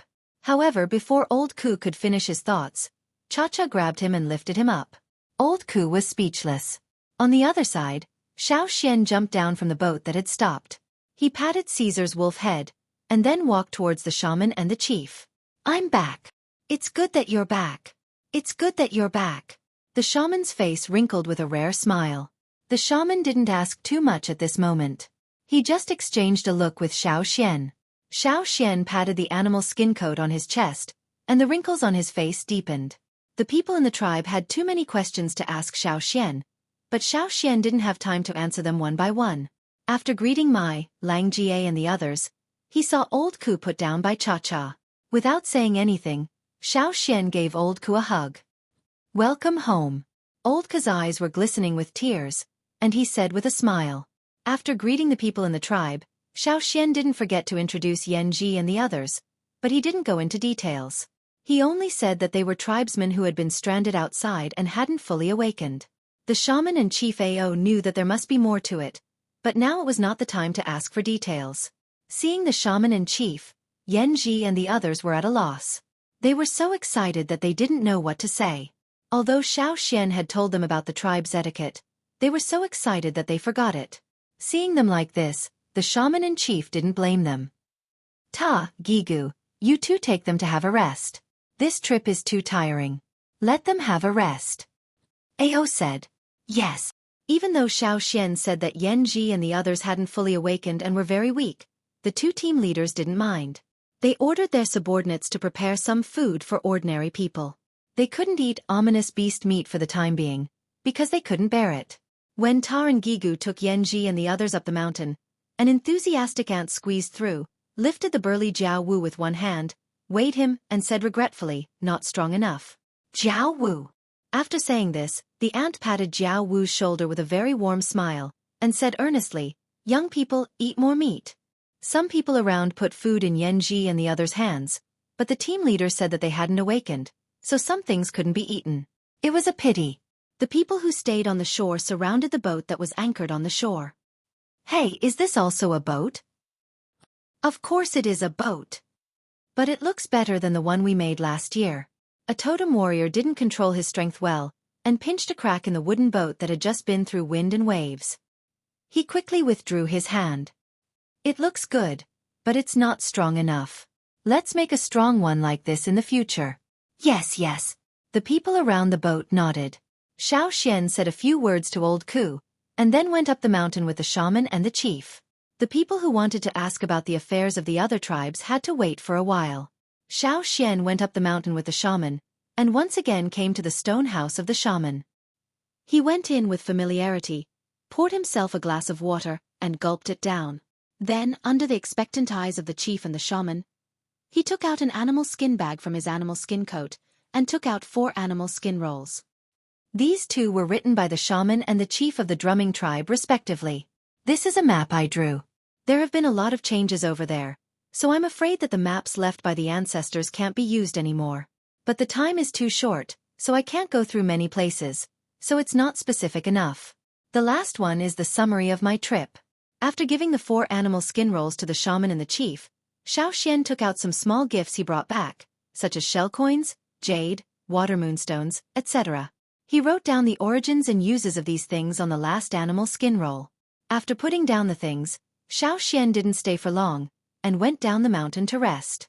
After such a long time of sailing on the water, he had to protect Yanji and the others. Xueqi consumed a lot of energy. After the excitement of coming back, he felt more tired. He needed to have a good rest tonight. If there was anything else, he could talk about it tomorrow. And the things he left behind were enough for the shaman and the chief to discuss for a long time. After Xueqi left, the shaman and the chief tremblingly picked up the animal skin rolls given by Xueqi, and carefully read the last one. This was the first time they came into contact with things outside the tribe. That night, the shaman and the chief gathered all the prestigious people in the tribe to discuss the migration of the tribe. In fact, it was not a migration, but a return. Now, there was finally hope to return to the old haunt.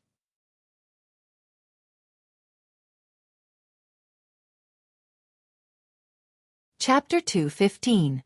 Xueqi's return changed the atmosphere of the tribe once again. The people in the tribe had doubts before, but now they were very sure and looking forward to it. In the morning, Xueqi walked out of the door, felt the yangguang in the sky, and stretched. The soup is ready, and the meat is almost done. Eat it before you go up the mountain. Old Ka said in the house. He had prepared the food early in the morning and started to polish the stone tools. Okay, Xueqi answered. After a night of rest, all the fatigue from sailing on the water had disappeared, and he was very energetic. It felt like he hadn't slept so well in a long time. Because he had told the shaman yesterday that he would go up the mountain to discuss today, Xueqi did not delay any longer. He took the roasted meat that was almost done, poured a bowl of soup, and ate it. After the meat and soup entered his stomach, the emptiness in his stomach disappeared, and he felt very comfortable. Vicious beast meat is really delicious. Xueqi wiped his mouth, said goodbye to old Ku, and went up the mountain. In the past year, because of the shaman's influence, the distance between the people on the mountain and the people at the foot of the mountain had narrowed a lot, and the once clear division of classes had become blurred. The shaman said that if they could go out, everyone would be in the same group. Outside, there was only the Yanjiao tribe, and there was no distinction between the top and the bottom. Perhaps there were still many people who did not understand, and their thinking had not changed. Even the chief and many people on the mountain would not change their thinking before they went out. However, this was all temporary. When going up the mountain, many people saw Xueqi and wanted to ask more questions, but they knew that Xueqi was going to the shaman's place, so they did not dare to say much. They just greeted him, and then watched Xueqi go up the mountain. When he got up the mountain, he did not even need to take out the shaman's badge, and no one stopped him. The people on the mountain looked at Xueqi with sparkling eyes. Even the old men who usually liked to put on airs had kind looks on their faces. When Xueqi entered the house, only the shaman was there, and the others had just left. After a night without rest, the shaman was also tired, but the excitement in his eyes did not diminish. Yesterday, he had read the animal skin scroll written by the shaman of the drumming tribe and knew about the cooperation between the drumming tribe and the Xueqi. You did very well, the shaman said. If other people in the tribe were praised by the shaman, they would be so excited that they wanted to jump up, but the one sitting in front of the shaman was Xueqi. Xueqi calmly sat down across the table. So, what's the decision between you and the chief? Move. His voice resonated. The shaman's answer was within Xueqi's expectation. Last night, several high-level officials who had been discussing on the mountaintop all night had made a general decision. In the following days, they would do their best to prepare for their return to the old haunt. It could take a year or two, or even longer. After all, it had been nearly 1,000 years since their ancestors came here. Generation after generation, this branch of Yanjiao tribesmen had already been living here. There was no doubt that they would return. This was the obsession in the hearts of everyone who knew about the old haunt, starting from their ancestors. Just like what old he had told Xueqi, the Yanjiao tribe's roots were still there, so they had to go back. Of course, they could also use other methods to bring the roots back, but no one in the tribe was willing to do that. The word old haunt had already been deeply imprinted in their minds when they knew about it. You mean, everyone in the tribe will move there? Xueqi asked. Everyone. The shaman's tone was very certain. The fire seed was there, and the tribe was there. If they moved the tribe, the fire seed would naturally be taken with them. If the fire seed was taken away, everyone in the tribe would have to take it with them. Without the fire seed, it would not be so peaceful. The nearby ferocious beasts would slowly infiltrate this place. The fire seed's deterrence to ferocious beasts was not to be underestimated. Just like in the old haunt, even if it was just an underground fire vein, ferocious beasts rarely appeared there. What about here? Xiaoxian asked. To be honest, Xiaoxian was quite reluctant to leave this place. Compared to the other side of the river, this side of the tribe was really quite peaceful. Where there were people, there were disputes. Most of the time it was not only about killing and robbing, but also more complicated. Would people who had lived here since childhood be able to adapt to the life there? Xiaoxian was really worried about this. This is our way of retreat. The shaman stood at the window, looking into the distance. If we can't establish a foothold in the old haunt, we will retreat again and recuperate. When we are strong enough, we will go back. The shaman's idea of going back was very firm, probably because of the things left by the ancestors, the influence of those words, and also because of the shaman's duty. Communication with other tribes will promote the progress of civilization. This is good. However, the temperament of the tribesmen was relatively simple and still needed to be trained. The shaman looked in the direction of the river. We have to go out first. Once we go out, we will naturally adapt. If they couldn't adapt, as he said just now, they would retreat, recuperate, and recuperate. By the way, did you read the animal skin roll I gave you yesterday? Xiaoxian asked. Yes. Because he had read it, the shaman thought a lot, and his desire to go back was even stronger. The Yanjiao tribe should not be forgotten as a strong warrior in the central region. Xiaoxian alone was far from enough to let more people know about the Yanjiao tribe. Although I don't have much contact with the big tribes in the central region, I know that there are many strong warriors in each tribe. Strength, as far as I know, although there are not many senior totem warriors in each tribe, compared to our tribe, there are still a lot. After all, the population of our tribe is still too small. When we return to the old haunt, although more wanderers will gather here, before that, we have to have enough strength to make them fear us. Xiaoxian said. Hearing Xiaoxian's words, the shaman was silent for a while.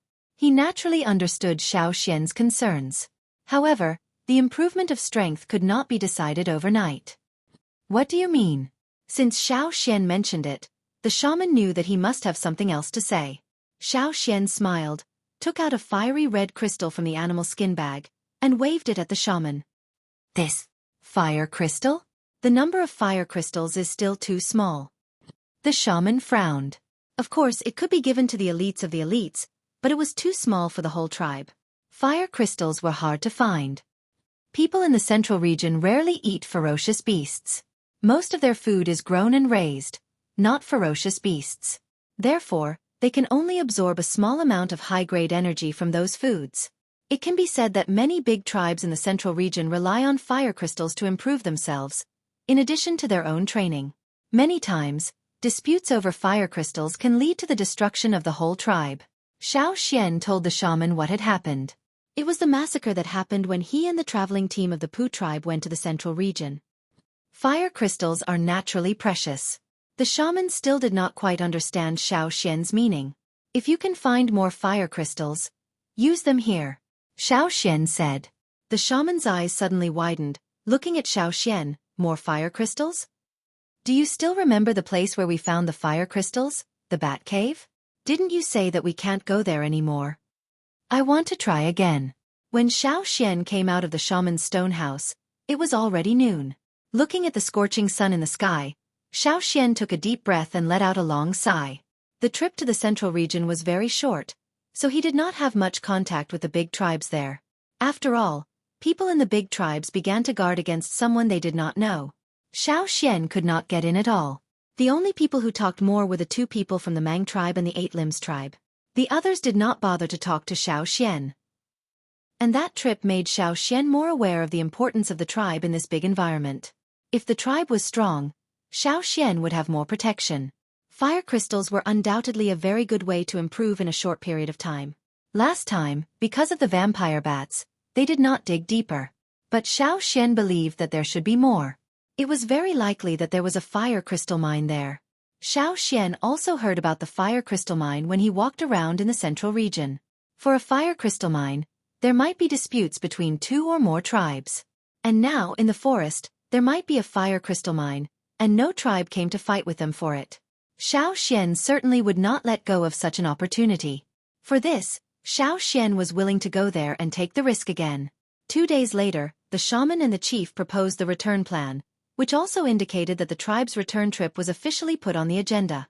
Although the time was not set, it showed the tribe's attitude. In the next few years, this plan would be the center.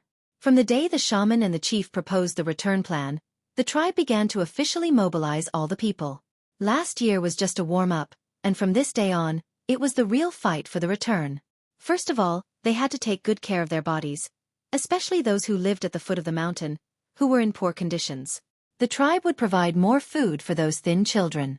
Every child was the future of the tribe. But the shaman also said that the tribe did not need useless people.